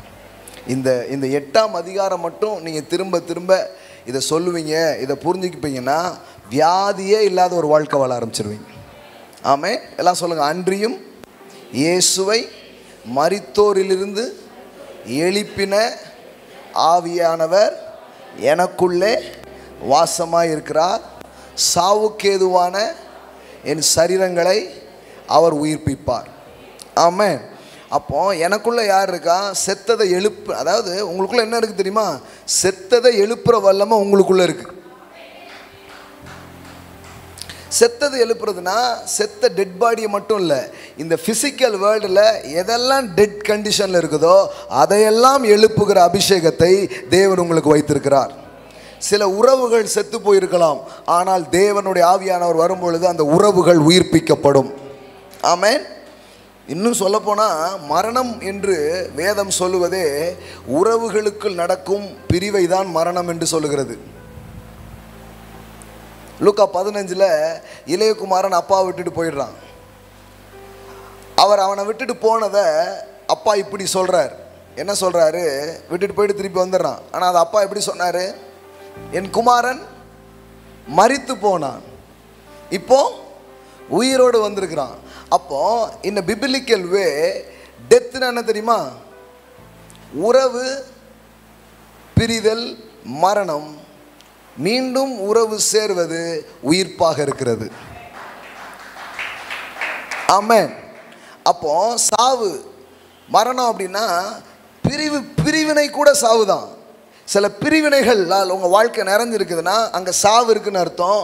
நான் சொல்கிறேன், சக்தி ஆவியானவர் உயிர்ப்பிக்கிற வேலையை உங்கள் உறவுகளிலே அவர் செய்ய ஆரம்பிப்பார். ஆமென். அதுவும் டெட் கண்டிஷன் தான். சொல்லட்டுமா? காசு இல்லாத ஒரு நிலம் இருக்கு பாருங்க, அதுக்கு பேர் என்னது? அதுக்கு பேர் டெட் கண்டிஷன் தான். ஏன்னா எதையுமே செய்ய முடியலை, எதையுமே பண்ண முடியலை. ஒரு செத்த நிலை போல தான் அது இருக்குது. நான் சொல்கிறேன், ஆவியானவர் உங்கள் வாழ்க்கையில் வரும் பொழுது அந்த நிலையை அவர் உயிர்ப்பிப்பார். வனாந்தரமும் வயல்வெளியாய் மாறும். எதுவரை இது வனாந்தரமாக இருக்கும்?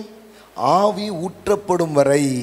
ஆவி ஊற்றப்படும் பொழுது வனாந்தரமும் வயல்வெளியாக மாறும். ஆமென். வனாந்தரம் என்னதான் மாறும்? எப்போ? எல்லாம் சொல்லுங்க. ஆவி ஊற்றப்படும் பொழுது. ஆமென். ஆவியானுடைய செயல்லாம் எம்பூட்டு இருக்குது பாருங்க வேதாகமத்தில். நம்ம ஏதோ ஒரு இதை மட்டும்தான் பார்த்துட்டு போயிடும். அவர் உயிர்ப்பிக்கிறவர், அவர் கேட்ட சத்தியத்தை நிஜமாக்கி காட்டுபவர். ஆமென். அவர் மாபெரும் உதவியாளராக உங்கள் வாழ்க்கைக்குள்ள என்ன பண்ணியிருக்கிறார்? வந்திருக்கிறார். உங்கள் வாழ்க்கையின் செத்த உறவுகளை, உங்கள் வாழ்க்கையின் செத்த பொருளாதார நிலைகளை அவர் என்ன பண்ணுவார்? உயிர்ப்பித்து காட்டுவார் என்று வேதம் சொல்லுகிறது. ஆமென். பாருங்க அந்த வசனம் போடுப்பா. ஏசாயா தீர்க்கதரிசன புத்தகத்தில் நாம் படிக்கிறோம். எது வரைக்கும் அப்படி ஒரு வறண்ட நிலை இருக்கும்? ஆவி ஊற்றப்படும் வரை. ஏசாயா 32:15. உன்னதத்திலிருந்து நம்மேல் ஆவி ஊற்றப்படும் மட்டும் அப்படியே இருக்கும். அதாவது ஆவியானவர் வர்ற வர எப்படி இருக்குமா? அப்படியே இருக்கும். எல்லாம் சொல்லுங்க, அப்படியே இருக்கும். அவர் ஊற்றப்பட்டுட்டா அப்படியே இருக்காது. அதனால தான் பாட்டு பாடுறோம். நீர் வந்தால் சூழ்நிலை மாறுமே, முடியாததும் சாத்தியமாகுமே. அதுக்கு தான் ஹோலி ஸ்பிரிட். ஆமென். அதுக்கு தான் யார் இருக்கிறா? ஆவியானவர் இருக்கிறார். ஆமென். அதுக்கு தான் ஆவியானவர் அனுப்பப்பட்டிருக்கிறார். உன்னதத்திலிருந்து நம்மேல் ஆவி ஊற்றப்படும் மட்டும் அப்படி இருக்கும். அப்பொழுது வனாந்திரம், எல்லாம் சொல்லுங்க, வனாந்திரம் செழிப்பான வயல்வெளியாகும். ஆமென். அதுதான் ஆவியானுடைய செயல். அடுத்தது போட்டு பாருங்க, செழிப்பான வயல்வெளி காடாக எண்ணப்படும். அப்படின்னா என்ன? உங்க வாழ்க்கையில சில காரியம் ரொம்ப செழிப்பா இருக்கு, சில காரியம் என்ன பிரச்சனை செழிப்பா இருக்கு. கடவுள் சொல்றாரு, அதை மொட்டை அடிச்சு விட போறேன், அதை காடு மாதிரி ஆக்க போறேன், அதை ஒண்ணுமில்லாம ஆக்க போறேன். அது காடா மாறிடும். ஆனா சில ஏரியா வனாந்தரம் மாதிரி இருக்கு பாரு, அது வயல்வெளியாக மாறும். அதுதான் ஆவியானுடைய செயலா இருக்கிறது. இதுதான் the works of the Holy Spirit. இவர் எங்கேயோ இருக்கிறாருன்னு நினைச்சுக்காதீங்க, உங்க கூட இருக்கிறார். He is in you. He is upon you.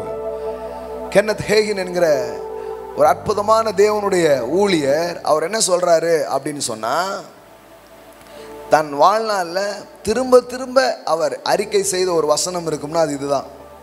கர்த்தராகிய தேவனுடைய ஆவியானவர் என்மேல் இருக்கிறார். எப்பவும் இதை சொல்லிக்கிட்டே இருப்பார். எல்லாம் சொல்லுங்க, என்மேல் இருக்கிறார், எனக்குள் இருக்கிறார். நான் சொல்றேன், உங்ககிட்ட இருந்து நிறைய வெளியே வரப்போகுது. இதை என்ன என்ன இதை சொல்ல சொல்ல, இதை பேச பேச, இதை நினைக்க நினைக்க ஒரு பவர் ஹவுஸ் ஆயிடுவீங்க அப்புறம். ஆமாம், ஆச்சரியப்படுறதுக்கு ஒன்றுமே இல்லை. நீங்கள் போகும்போது உங்கள் நிழல் பட்டு சில சுகமாவாங்க. கண்டிப்பாக நடக்கும், கண்டிப்பாக நடக்கும், கண்டிப்பாக நடக்கும். ஆமாம். இன்னும் நிரம்பிட்டீங்கன்னு வைங்க, எந்த டெட் பாடியும் உங்களை கிராஸ் பண்ணி போகவே முடியாது. ஏன்னா இயேசு வர்ற தெருவில் யாராவது டெட் பாடி கொண்டு வந்துட்டாங்கன்னா அது அப்புறம் அடக்கம் பண்ண போவாது, அப்புறம் அது வீட்டுக்கு தான் போகும். அவர் மேல இருந்த அந்த ஆவியானவர் தாங்க உங்க மேல இருக்கிறாரு, வேற ஆவியானவர் கிடையாது. இல்லப்பா, ஒரிஜினல் ஆவியானவர் நான் கூட்டிட்டு போயிருந்தேன், வாடகைக்கு நீ வேணா ஒரு ஆவியானவர் வாங்கிக்கோன்னு சொல்ல அவரு. ஹலோ, எல்லாம் அதனாலதான் எவ்வளவு அழகா போட்டு பாருங்க அந்த ரோமர்ல, அந்த ஆவியானவர். நீ வேற ஆவியானவர் நினைச்சுக்காத, இயேசுவை எழுப்பினார, இயேசு மேல இருந்தார, the same Holy Spirit, the same Holy Spirit, He is in you. நம்ம இதை நினைக்கிறது இல்லை, இதை பற்றி யோசிக்கிறது இல்லை, நம்ம வேற எதையோ யோசிக்கிறோம், வேற எதையோ பெருசாக மனசுக்குள்ள வந்துட்டு பாருங்க. அப்போ இந்த கேஹின் அவர் போகும்போது எப்போவுமே சொல்லுவாராம், கர்த்தராகிய தேவனுடைய ஆவியானவர் என் மேலே. ஏன் இயேசு அதானே சொன்னார், லூக்கால என்சின்னு சொன்னார், கர்த்தராகிய தேவனுடைய ஆவியானவர் என் மேலே இருக்கிறார், என் மேலே இருக்கிறார், என் மேலே இருக்கிறார், என் மேலே இருக்கிறார். தினமும் சொல்லி பாருங்க, அபிஷேகம் உங்க வாழ்க்கையில வேலை செய்யறதை நீங்க பாப்பீங்க. அனாயிண்டிங் உங்க வாழ்க்கையில வேலை செய்யறதை பாப்பீங்க. ஏன் அந்த அபிஷேகம் வேலை செய்யும் போது வேதவசனம் சொல்லுது, அபிஷேகம் நுகங்களை முறிக்கும். அப்படின்னா என்ன? சில பாண்டேஜஸ், சில கட்டுகள், சில விஷயங்கள் இருக்கும்னா இந்த அனாயிண்டிங் இன்க்ரீஸ் ஆக அது அப்படியே உடஞ்சு விழுறதை நீங்க பார்க்க ஆரம்பிப்பீங்க. ஆமென். சில போராட்டங்கள்லாம் எங்க போச்சுன்னே தெரியாதுங்க. ஏன் தெரியுமா?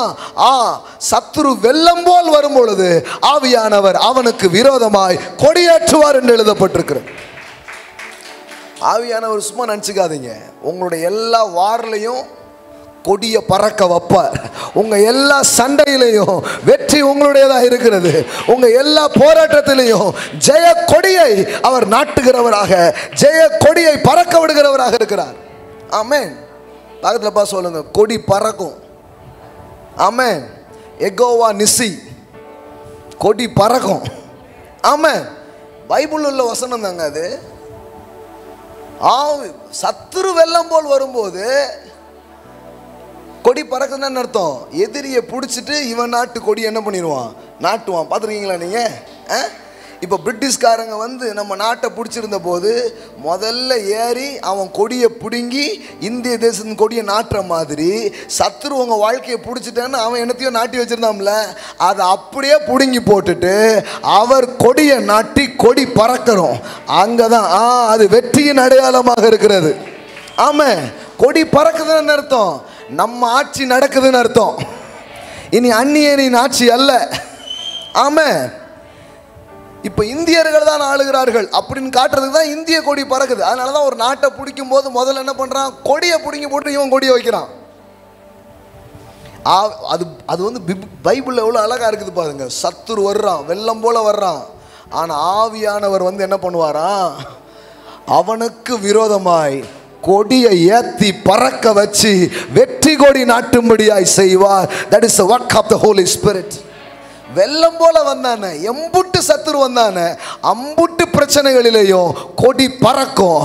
ஆவியானவர் உங்களுக்கு வெற்றியை தரும்படியாய் உங்கள் பக்கமாய் அவர் இருக்கிறார். ஆமே, எல்லாம் சொல்லுங்க, வெற்றி கொடி.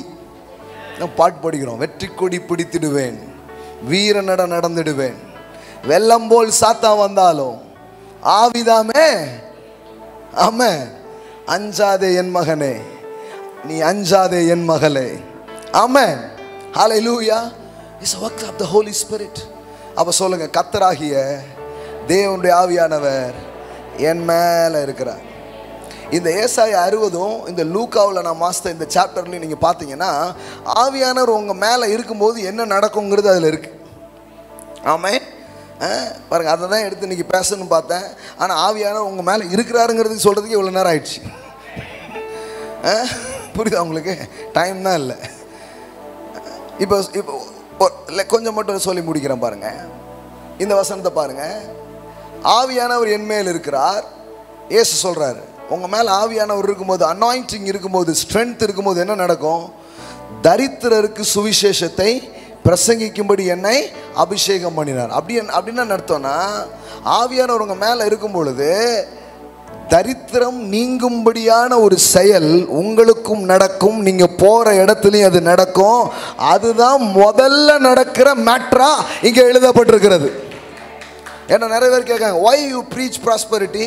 ஏன்னா கர்த்தராகிய தேவனுடைய ஆவியானவர் என் மேல இருக்கிறாரு.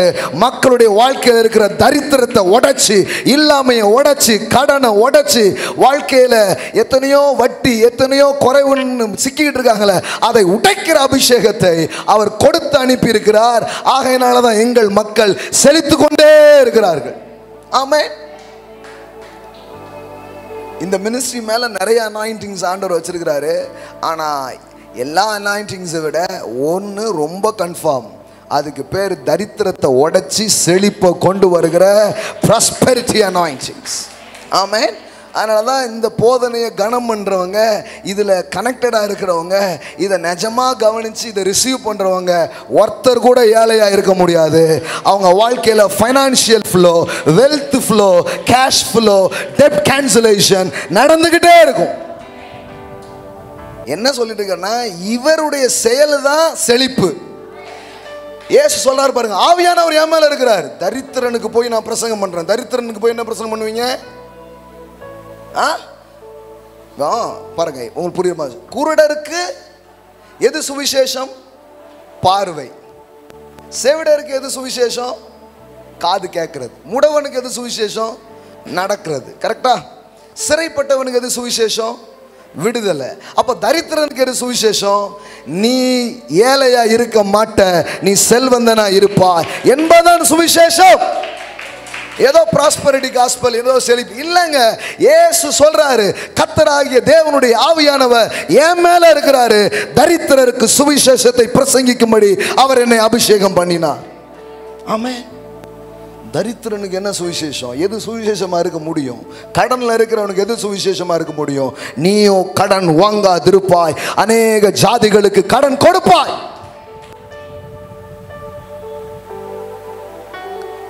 இந்த அனாயிண்டிங்ஸை மக்கள் வாழ்க்கையில் பேசுவது மூலம், மக்கள் வாழ்க்கையில் நடக்கிறது மூலம் பாருங்கள் 2 நாள் தான் மீட்டிங். திரும்பி வந்தால் லேண்டு கோல்டு எல்லாம் பார்த்தா சுமார் 8 லட்சத்தோடு திரும்பி வந்திருக்கு.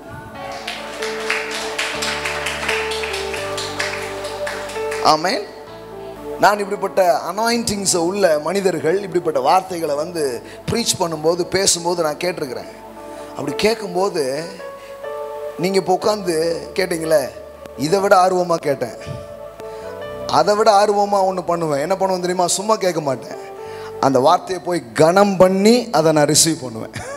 அந்த வார்த்தைக்காக விதைத்து அந்த அபிஷேகத்தை நான் பெற்றுக்கொள்வேன். அந்த வார்த்தையை ஹானர் பண்ணி அது எனக்கு வேணும்னு என்ன பண்ணுவேன்? ரிசீவ் பண்ணுவேன். நான் சொல்கிறேன், அதனால தான் பொன்னும் வெள்ளியும் போகும் இடமெல்லாம் விளையுது. ஆமென். அல்லேலூயா. ஐயோ சொல்லுவேன், எவ்வளோ பெரிய 5 ஸ்டார் ஹோட்டலில் மீட்டிங் வைக்கிறீங்க, எம்பூட்டு செலவு, என்ன ஆகும்? அதாகும் நமக்கு வரவு. ஆமென். ஏன்னா நாம் வந்திருக்கிறதே தரித்திரத்தை நீக்க. அப்புறம் நம்ம எப்படி இல்லாமல் வருவோம்? இது எப்படி இருக்குது பாருங்க. நம்ம எண்ணெயை தேய்ச்சா எல்லாருக்கும் முடி வளரும்னா நமக்கு முடி இல்லாமல் இருக்குமா? Hello hello. அப்போ இயேசு சொல்கிற வார்த்தையை கவனிங்க. ஆவியானவர் என் மேலே இருக்கிறாரு, தரித்திரருக்கு சுவிசேஷத்தை பிரசங்கம் பண்ணும்படியாக, இருதயம் நறுங்குண்டவர்களுக்கு குணமாக்கவும். நான் சொல்கிறேன், இந்த அனாயிண்டிங்ஸும் நம்ம தமிழ்மார்கள் இருக்காங்க கேளுங்க, எவ்வளோ வேலை செஞ்சு பாருங்கள். Heart healing. அங்கே வந்த எத்தனையோ பேருடைய இருதயங்கள் சுகமடைந்தது. பெண்கள் வந்து தொடப்படும் பொழுது கொஞ்சம் ஈஸியாக கொஞ்சம் கண்ணீர் வரும், ஆனால் ஆண்களுக்கு அவ்வளோ வராது. அப்படி ஏங்கி ஏங்கி அழுதாங்க. ஏன்னா உள்ளே இருந்த அந்த அந்த அந்த அந்த அழுத்தம், அந்த ப்ரெஷர், அந்த உடஞ்ச, அந்த ஏமாற்றப்பட்ட தோல்வியான அந்த இதெல்லாம் நீங்கி அவர்கள் இருதயம் குணமாக்கப்பட்டது. இது வந்து யாரோ ஒரு செயலால் நடக்காது. இது எப்படி நடக்கும்னா, ஆவியானவர் மேலே இருக்கும் பொழுது இருதயம் நறுங்குண்டவர்கள் குணமாக்கப்பட ஆரம்பிப்பார்கள். ஆமென். நான் இதுவும் நம்புகிறேன். நான் சில நேரம் ஹோலி ஸ்பிரிட் எனக்கு சொல்லுவார், இவங்களை ஹக் பண்ணு அப்படின்னு சொல்லுவார். நான் நம்புகிறேன், எத்தனையோ பேர் அப்படி பிடிச்ச பிறகு அந்த அந்த ப்ரெஷர், அந்த அழுத்தம் அவங்க வாழ்க்கையில் இருக்கவே இருக்காது. அவங்க அப்படியே ஹீல் ஆவாங்க, அவங்க அப்படியே சுகமடைவாங்க. அந்த அந்த அவங்கள அழுத்திட்டு இருக்கிறதெல்லாம் அப்படியே போயிடும். இந்த மாதிரி விஷயம் 100கணக்காக நான் பார்த்துருக்கேன், டெஸ்டமனிஸ். இது நான் கொஞ்ச நாளில் கவனிக்கலை, அப்புறம் தான் அதை கவனிக்க ஆரம்பித்தேன். இது வந்து என்னை பற்றிய பிரசங்கம் அல்ல, இது உங்களை பற்றிய பிரசங்கம். எனக்கு என்ன இருக்குன்னு சொல்கிறதுக்கு நான் இப்போ இங்கே வரல. நான் ஆவியானவர் உங்கள் மேலே இருந்து உங்கள் இருதயம் நொறுங்குண்டதை அந்த அனாயிண்டிங் கட்டுறது மட்டுமல்ல, உங்கள் மூலமாக இருதயம் உடைந்த பல உள்ளங்களை இந்த ஆவியானவர் கட்டுகிற வேலையை அவர் செய்ய ஆரம்பிப்பார். ஆமென். சிறைப்பட்டவர்களுக்கு விடுதலையும், டெலிவரன்ஸ் மினிஸ்ட்ரி பாருங்க, இது ஆவியானுடைய ஒரு செயல். சிலருக்குள்ள அந்த மாதிரி கிஃப்ட்ஸ் எல்லாம் ஆவியானவர் வரும்பொழுது வேலை செய்ய ஆரம்பிக்கும். அவங்க ஜெபம் பண்ணும்பொழுது ஜனங்கள் கட்டுகள்லேருந்து வெளியே வருவாங்க. ஆமென். ஒரு விடுதலை ஊழியம் ஆவியானவர் அவங்க மூலமாக செய்ய ஆரம்பிப்பார். சில அடிக்ஷன்லேருந்துலாம் மக்கள் வெளியே வருவாங்க. நான் இதை வந்து நான் ரொம்ப பெருசாக எக்ஸ்பீரியன்ஸ் பண்ணல, ஆனால் ஒரு சில நேரங்களில் நான் இதை அனுபவிச்சிருக்கிறேன். ஒரு நாள் ஒரு நபருக்காக நான் ப்ரேயர் பண்ணிகிட்டு இருந்தேன். அவர் வந்து குடிப்பழக்கத்தில் ரொம்ப அடிமையாக இருந்து ரொம்ப வருஷமாக குடிக்கக்கூடிய பழக்கமுடைய ஒரு நபர். இதுக்காக எந்த பிளானும் பண்ணலை. திடீர்னு ஒரு நாள் அவருடைய ஆஃபீஸில் நான் இன்னொருத்தர்லாம் உட்காந்து பேசிகிட்டே இருந்தோம். அப்போ ஏதோ ஜோம் ஒன்று தோணுச்சு, ஜோம் பண்ணோம். அப்போ அவர் மேலே கை வச்சு ப்ரேயர் பண்ணிகிட்டு இருக்கும்போது இந்த விடுதலையின் அந்த அபிஷேகம் அங்கே இம்போர்ட் ஆக ஆரம்பிச்சிது. ஓடி போய் வாம்பிட்டாக எடுத்தார். நான் சொல்லட்டுமா, அன்னைக்கே அந்த குடி ஆவி வெளியில் போயிடுச்சு. அன்னைக்கே அது வெளியில் போயிடுச்சு. Addiction free. ஏமேன். எனக்கு முதல்ல தெரியாது, ஏதோ உடம்பு திருப்பி அப்படியே வெளியே போகுது. ஆமாம், அது சிலது இழுத்துட்டு அப்படியே போயிடுது. Addiction free. ஏமேன். இது இன்னைக்கு தேவைங்க. இது சைக்காலஜியால் பண்ண முடியாது. அன்னைக்கு பாருங்கள், நானும் ஃப்ரெண்ட்ஸு நண்பர்களாக உட்காந்துட்டு இருந்தோம். சினேகாவில் இருந்து ஒருத்தவங்களை எங்கே கூப்பிட்டு வந்தாங்க. எல்லாம் பண்ணால் ஒன்றும் ஆகலன்ட்டு இங்கே வந்து ஒரு 1/2 hour ப்ரேயர் பண்ணி எல்லாம். ஆனால் ஆள் தெளிவாகி சூப்பராக பேசி கம்யூனியெல்லாம் கொடுத்துட்டு குணமாகி விடுதலை ஆகி போயிட்டாங்க.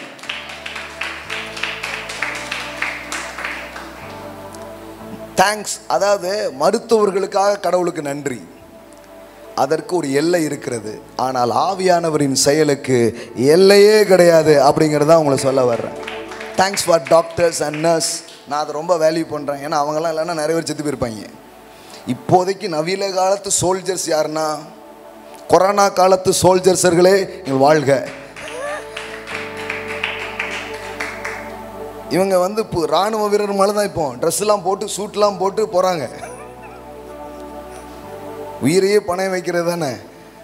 அப்படி தான் போய் நிறைய பேரை காப்பாற்றிட்டு இருக்காங்க. அதனால் நான் மருத்துவத்தையோ மருத்துவரையோ குறைவாக நினைக்கிறதே இல்லை. ஆனால் அவங்க கூட கடைசியில் என்ன சொல்கிறாங்க, உங்கள் கடவுள் யாருன்னு எனக்கு தெரிலங்க, ப்ளீஸ் ஜெபம் பண்ணிக்கோங்கன்ட்டு போயிடுறாங்க. கரெக்டு, அவங்க சொல்கிறது கரெக்டு. சில நல்ல டாக்டர்ஸ்லாம் சொல்லிவிடுவாங்க கரெக்டாக, ஜெபம் பண்ணிக்கோங்க, எங்களால் முடிஞ்சது பண்ணிட்டோம், இனிமேல் என்ன பண்ணிக்கோங்க, ஜெபம் பண்ணிக்கோங்க. அப்படின்னா என்ன, மருத்துவம் தப்பு இல்லை, எல்லாவற்றுக்கும் ஒரு எல்லை இருக்கிறது. ஆனால் ஆவியானவர் எல்லை தாண்டி கிரியை செய்வார். அதை தான் சொல்லிட்டு இருக்கிறேன் நான். ஆமென். அவங்க வந்து சொன்னாங்க, நாங்கள் அங்கே போய் ட்ரீட்மெண்ட் எடுத்தோம், எல்லாம் பண்ணோம், சரியாகலை. ஆனால் இங்கே வந்து 1/2 an hour கம்ப்ளீட் டெலிவரன்ஸோட, விடுதலையோட, மகிழ்ச்சியோட இந்த இடத்த விட்டு போனாங்க பாருங்கள். ஆமென். இது மாதிரி எழுமணும் நிறைய பேர். பாஸ்டர் ஒரு 2 பேர் இருக்காங்க, நாங்கள் கூட்டு வரோம். இல்லை, அந்த 2 பேருக்கு நீங்கள் ஊழியம் செய்யணும். ஆமென். எல்லாம் சொல்லுங்கள், கர்த்தருடைய ஆவியானவர் என் மேலே இருக்கிறார். இதை சொல்லிட்டே கையை வைங்க, இதை சொல்லிக்கிட்டே மக்களுக்கு ஊழியம் செய்ய ஆரம்பிங்க. கட்டுண்டவரை விடுதலையாக்க என் மேலே ஒரு ஆவியானவர் இருக்கிறார். இது நீங்கள் ஒன்றும் பண்ண, அந்த அனாயிண்டிங் போய் அவங்கள டெலிவர் பண்ண ஆரம்பிக்கும்.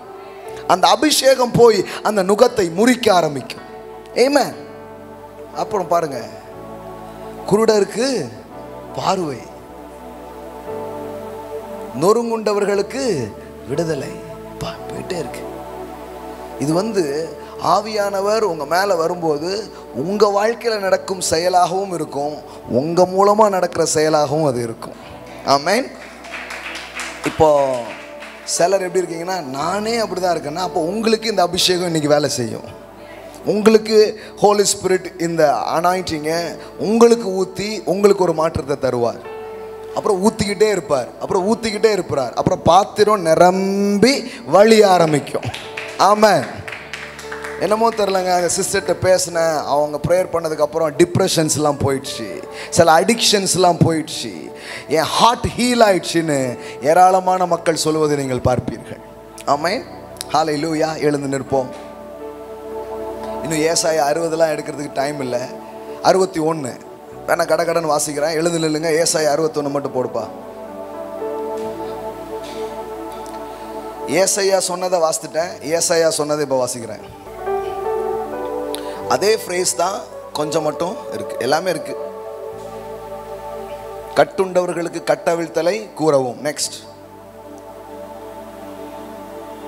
கர்த்தருடைய அனுக்கிரக வருஷத்தையும் நம்முடைய தேவன் நீதியை சரிக்கட்டும் நாளை கூறவும். துயரப்பட்ட அனைவருக்கும் ஆறுதலும். இயேசு வாசிக்கும் போது இதுல இந்த வார்த்தை இருந்துச்சா? நீதியை சரிக்கட்டும் நாள், அந்த வார்த்தை இருந்ததா? இல்லை. ஏன் தெரியுமா?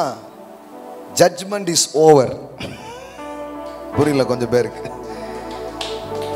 ஜட்ஜ்மெண்ட்லாம் முடிஞ்சிருச்சு. அதனால தான் அதை சரி கட்டும் நாளை பற்றி அவர் என்ன பண்ணவே இல்லை, வாசிக்கவே இல்லை. இப்போ பாருங்க, துயரப்பட்ட அனைவருக்கும் ஆறுதல். ஒரு சிலருக்கு இல்லை, எல்லாருக்கும் ஆறுதல். மாத்துங்க. சியோனிலே துயரப்பட்டவர்களை சீர்படுத்தவும். துயரப்பட்டவங்க வெளியில மட்டும் இல்லை, சபைக்குள்ளேயும் இருக்கிறாங்க. சியோனுக்குள்ளேயே துயரத்தில் இருக்கிறாங்களாம் பாருங்களேன். துயரப்பட்டவர்களை சீர்படுத்தவும். எல்லாம் சொல்லுங்க, முதல்ல ஆறுதல், அப்புறம் சீர்படுத்த. இதெல்லாம் அனாயிண்டிங் செய்கிற காரியம், நல்லா புரிஞ்சுக்கோங்க. அடுத்தது, அவர்களுக்கு சாம்பலுக்கு பதிலாக சிங்காரத்தையும். இதுதான் சாம்பல், சிங்காரம். புரியுதா உங்களுக்கு? சாம்பல்னா என்ன? முடிஞ்சு போச்சு எல்லாமே. ஆனால் கடவுள் முடிஞ்சு போனதை அலங்காரமாக மாத்துறார். அது ஆவியானுடைய செயலாக இருக்கிறது. ஆமென். சாம்பலுக்கு பதிலாய் சிங்காரத்தையும், துயரத்துக்கு பதிலாய் ஆனந்த, அதான் ஜாய். இங்க பாருங்க, மக்கள் இந்த ஜாயில நிரம்புறாங்க, லாஃப் பண்றாங்க. நிறைய பேருக்கு இது என்ன லாஃபிங் அப்படிங்கிறாங்க, அது ஆனந்த தைலம். அது இங்க நிறைய இருக்கு. ஆமென். நீங்க வந்து நல்ல வர்ஷிப்ல அப்படியே கனெக்ட் ஆகி அப்படியே இருந்தீங்கன்னா அந்த தைலத்தால் நீங்க நிரப்பப்படுவீங்க. ஆமென். இங்கே எத்தனை பேர் அதை எக்ஸ்பீரியன்ஸ் பண்ணிருக்கீங்க? ஜாய் ஆஃப் த ஹோலி ஸ்பிரிட்டை இங்க பார்த்துக்கோங்க. இவ்வளோ பேர், அது சும்மா கிடையாது, நீங்களா சிரிக்க முடியாது. ஆவியானவர் உங்க மேல ஊத்தி உங்களை மகிழ்ச்சிக்குள்ளாக்குவார். ஆமென். அதெல்லாம் இங்க வேற மாதிரி நடந்திருக்கு நிறைய. வரலாற்றில் போய் பாருங்க. ஒரு நாள் சர்வீஸே நடக்கல. ஏன்னா ஆவியானவர் அவ்வளோ ஆனந்தத்தை ஊற்றி எல்லாரும் சிரிச்சிட்டு மட்டும் உட்காந்துட்டே இருந்தோம். அறியாமலே சிலக்கெல்லாம் இது என்னதுங்க புரியவே, அவங்க புரியாத நிறைய மாட்டம் இருக்கு. இதுக்கு பேர் ஆனந்த தைலம். ஆமென். ஆனந்த தைலத்தையும் ஒடுங்கின ஆவிக்கு பதிலாய் துதியினுடைய, எப்போ பார்த்தாலும் ஒரு டிப்ரெஷனோட சோகமாக இருக்கிற ஆளை எப்படி ஆக்கிறார் பாருங்களேன், அப்படி ஆக்கிறார். ஆமென். எப்பவும் ஜாய்ஃபுல்லா இருக்கிற மாதிரி ஆக்கிறார். ஆமென். துதியின் உடையவும் கொடுக்கவும் அவர் என்னை அனுப்பினார். எல்லாம் சொல்லுங்க, அவர் என்னை அனுப்பினார். இப்ப இயேசு உங்களை பார்த்து சொல்றார், பிதா என்னை அனுப்பினது போல நான் உங்களை அனுப்புகிறேன். இதான் சபைக்கான செய்திங்க. சபைக்கான செய்தி என்ன? பிதா இயேசு சொல்றார், என்ன எங்க அப்பா அனுப்புனார்ல, இப்ப அண்ணன் நான் உன்னை அனுப்புறேன் அப்படிங்கிறார். ஆமென். இயேசு நமக்கு யாரு? அண்ணன் தானே. என்னங்க எல்லாம் முழிகிறீங்க? Bro, Jesus is our bro. Amen. அப்போ இப்போ அப்பா என்ன அனுப்புனார்லடா, அது மாதிரி இப்போ நான் உன்னை அனுப்புறேன் போ அப்படிங்கிறார். ஆமென். உங்களை ஏற்றுக்கொள்கிறவன் என்னையே ஏற்றுக்கொள்கிறான், என்னை ஏற்றுக்கொள்கிறவன் என்னை அனுப்பினவரையே ஏற்றுக்கொள்கிறான். ஆமென். அவ்வளோதான் ஆண்டவர் நோக்கி பார்க்க போகிறோம். ஆமென். ஹல்லேலூயா. வாவ். எத்தனை பேர் இந்த வார்த்தை உங்களுக்கு பிரயோஜனமாக இருந்தது? எத்தனை பேர் இந்த வார்த்தையினால் ஆசீர்வதிக்கப்பட்டீங்க? இது தேவையாக இருந்துச்சு? நல்ல கை தட்டி அப்பாவுக்கு நன்றி சொல்லுங்க பார்க்கலாம். Thank you holy spirit. இன்னும் நிறைய இருக்குது, நான் டைமில் அதனால் முடிக்கிறோம். அடுத்தால இன்னொரு தருணத்தில் நிறைய என்ன பண்ணலாம், பேசலாம். ஆவியானவர் வரும்போது என்ன மாதிரி எல்லாம் நடக்கும் அப்படின்னு நிறைய இருக்குது.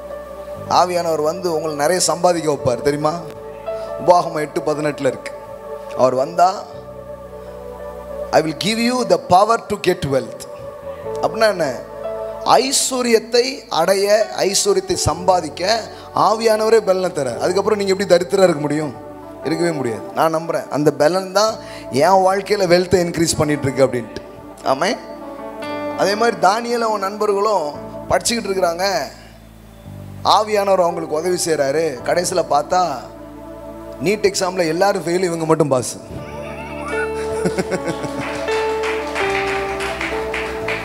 தானியேல் புத்தகத்தில் உள்ளதான் சொல்கிறேன் நான். சகல எழுத்திலும் சகல பாஷைகளிலும் கடவுள் அவங்களுக்கு ஞானத்தை கொடுத்தார். பாஷையே அவர் உருவாக்குனது தாங்க. அப்புறம் அவர் பாஷை பேச வைக்க முடியாதா? அதனால தான் பாருங்க, பற்பல பாஷை பேசும் வரம் அப்படின்னு ஒன்று இருக்கு தெரியுமா? அந்த வரங்களை பெற்றுக்கொள்கிறவர்கள் அவர்களுக்கு தெரியாத மொழியில் அவங்களால பேச முடியும். புரியுதா உங்களுக்கு? அந்த மொழி அவங்களுக்கு தெரியவே தெரியாது. இப்போ உங்களுக்கு இங்கிலீஷ்னால் என்னென்ன தெரியும்னு வச்சுக்கோங்களேன். ஆனால் அது ஆவியான விடப்படும் போது கிராமட்டிக்கல் மிஸ்டேக் இல்லாமல் பியூராக ரொம்ப சூப்பராக இங்கிலீஷ் பேசுவீங்க. எம்புட்டு இருக்கு தெரியுமா? நம்ம வந்து ஒன்றும் இல்லாமல் ஒன்றத்தையும் பார்க்காம போயிடுறோம்.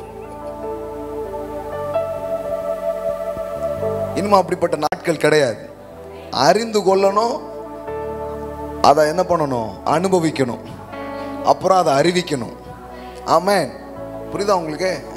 கிறிஸ்தவ வாழ்க்கைங்கிறது வெத்து வாழ்க்கை கிடையாது. ரொம்ப ஆர்வமாக வரணும், இன்னும் இதில் ஆழமாக போகணும். போக போக எல்லாம் உங்களுக்குள்ள உண்டாக ஆரம்பிக்கும். அப்புறம் உங்கள் மூலமாக அது நடக்கிறதை நீங்கள் பார்க்க ஆரம்பிப்பீர்கள். ஆமென். ஹல்லேலூயா. பற்பல பாஷை. ஆமாம், இந்த மாதிரி நிறைய சாட்சிகள் நான் கேட்டிருக்கிறேன்.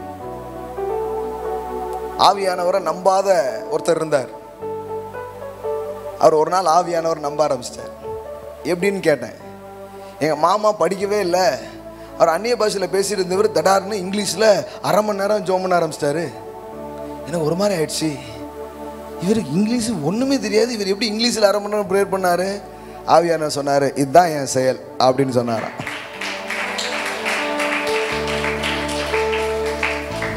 ஐயோ, இதுக்கப்புறம் நீங்கள் என்ன லாங்குவேஜ் எல்லாம் பேச போகிறீங்கன்னு எனக்கு தெரியலையே. சரி, ஆவியானவர் எப்படியாவது இன்டர்பிரேஷன் பண்ணுவார், எனக்கு வியாக்கியானம் பண்ணும் வரத்தை தாரும்.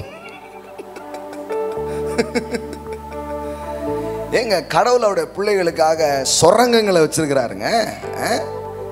நாம் ஒன்றும் மேஜையிலிருந்து விழும் துணிக்கைகளை சாப்பிடும் நாய்க்குட்டிகள் அல்ல.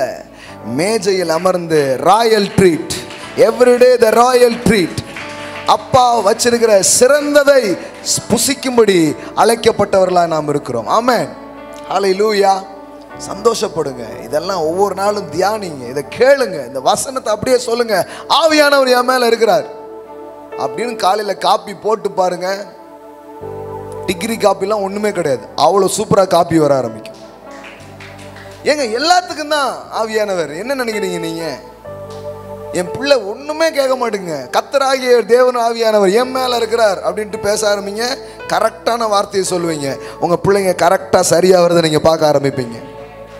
அவர் அறிவை உணர்த்தும் வசனங்களை உங்கள் வாழ்க்கையில் வெளிப்படுத்த ஆரம்பிப்பார். ஆமென். உங்கள் பிஸ்னஸில் சில காரியம் என்னென்னே புரியலன்னா ஆவியானவர்கிட்ட கேளுங்க. ஏன்னா வேதம் சொல்லுகிறது, சகல வேலைகளை யூகித்து செய்யும் அந்த கிருபைகளை ஆவியானவர் கொடுத்தாராம். இதெல்லாம் பைபிள் வந்து சொல்லிட்டு இருக்கிறேன் நான்.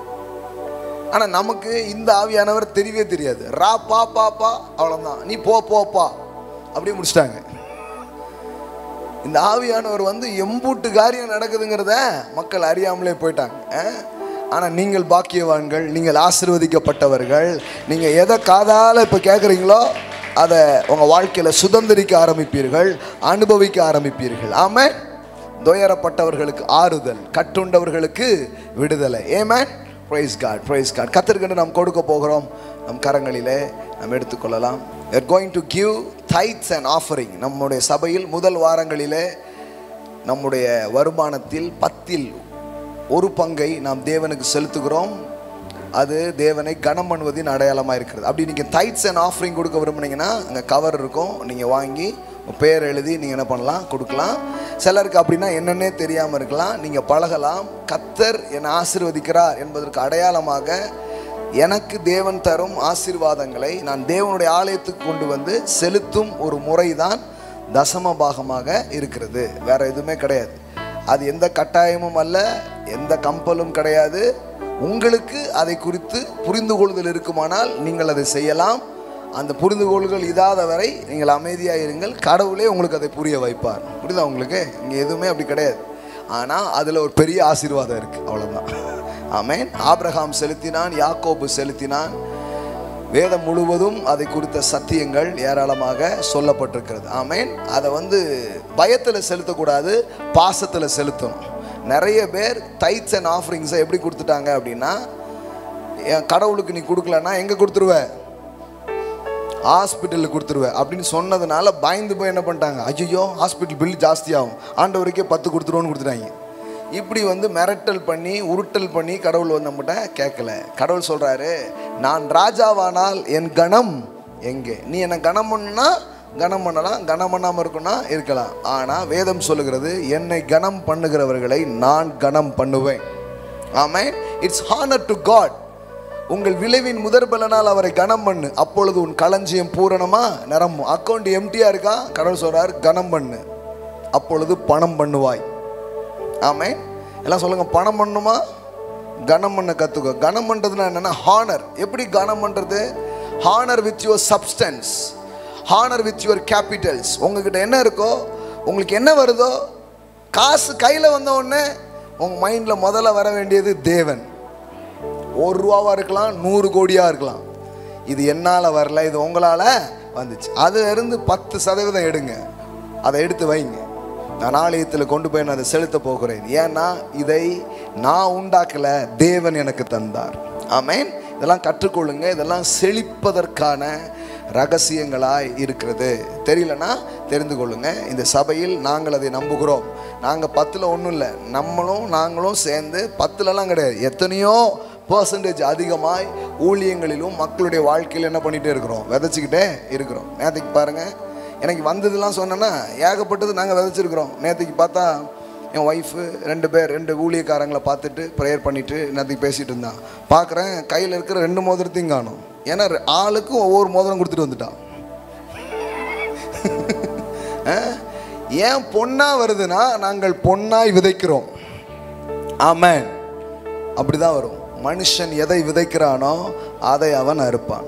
எங்களுக்கு வைரம் வருது, ஏன் தெரியுமா? நாங்கள் வைரங்களெல்லாம் விதைக்கிறோம். புரியுதா உங்களுக்கு? அது எங்கே ஸ்டார்ட் பண்ணணும்? முதல்ல என்ன இருக்கோ அதிலிருந்து விதைக்க ஆரம்பிக்கணும். கொஞ்சோல மாவு அங்கேருந்து ஸ்டார்ட் பண்ணலாமே. அதில் முதல் அடையை சுட்டு கொண்டு வா. எனக்கு என்னங்க வருமானம் வருது, ஒரு 500 ரூபா கிடைக்கும், பரவாயில்ல. அதுலேருந்து முதல்ல ஒரு 50 ரூபா கொண்டு வந்து செலுத்த ஆரம்பிங்க. அது 5000 மாறும். அப்புறம் நீங்கள் செலுத்துவதே 500 ரூபாவாக இருக்கும். உங்கள் வருமானம் உங்கள் காணிக்கையாக மாறிடுங்க. இது it's a prophetic word for some people. உங்களுடைய வருமானம் காணிக்கை செலுத்துறதா மாறிடும். 10,000 ரூபான்னா நீங்கள் 10,000 ரூபா காணிக்கையே கொடுக்குறால நீங்கள் ஆகிடுவீங்க பாருங்க. ஆமேன். அப்போனா உங்கள் வருமானம் 1,00,000 ஆகிடும். ஆமேன். இப்படி தான் வளர்றோம், செலுத்தி செலுத்தி செலுத்தி. இப்போ பார்த்தா ஆஃபரிங்ஸே 50,000 1 lakh அப்படி தான் கொடுத்துக்கிட்டே இருக்கிறோம். ஆமேன். கர்த்தர் இப்படி கிருபைகளில் நாம் பெருகிறதுக்கு இந்த வழியை வச்சிருக்கிறார். பெருக விதைக்கிறவன் பெருக அறுப்பான். ஆமேன். ஏதோ தேவை இருக்காம கொடுக்கலாம்னு நினச்சேன் அப்படிங்கிறாங்க நிறைய பேர். நான் சொல்கிறேன், கடவுளுக்கு எந்த தேவையும் இல்லை. கடவுள் உங்கள் தேவையை சந்திக்கிறவர், நீங்கள் அவர் தேவையை சந்திக்க வேண்டாம். புரியுதா உங்களுக்கு?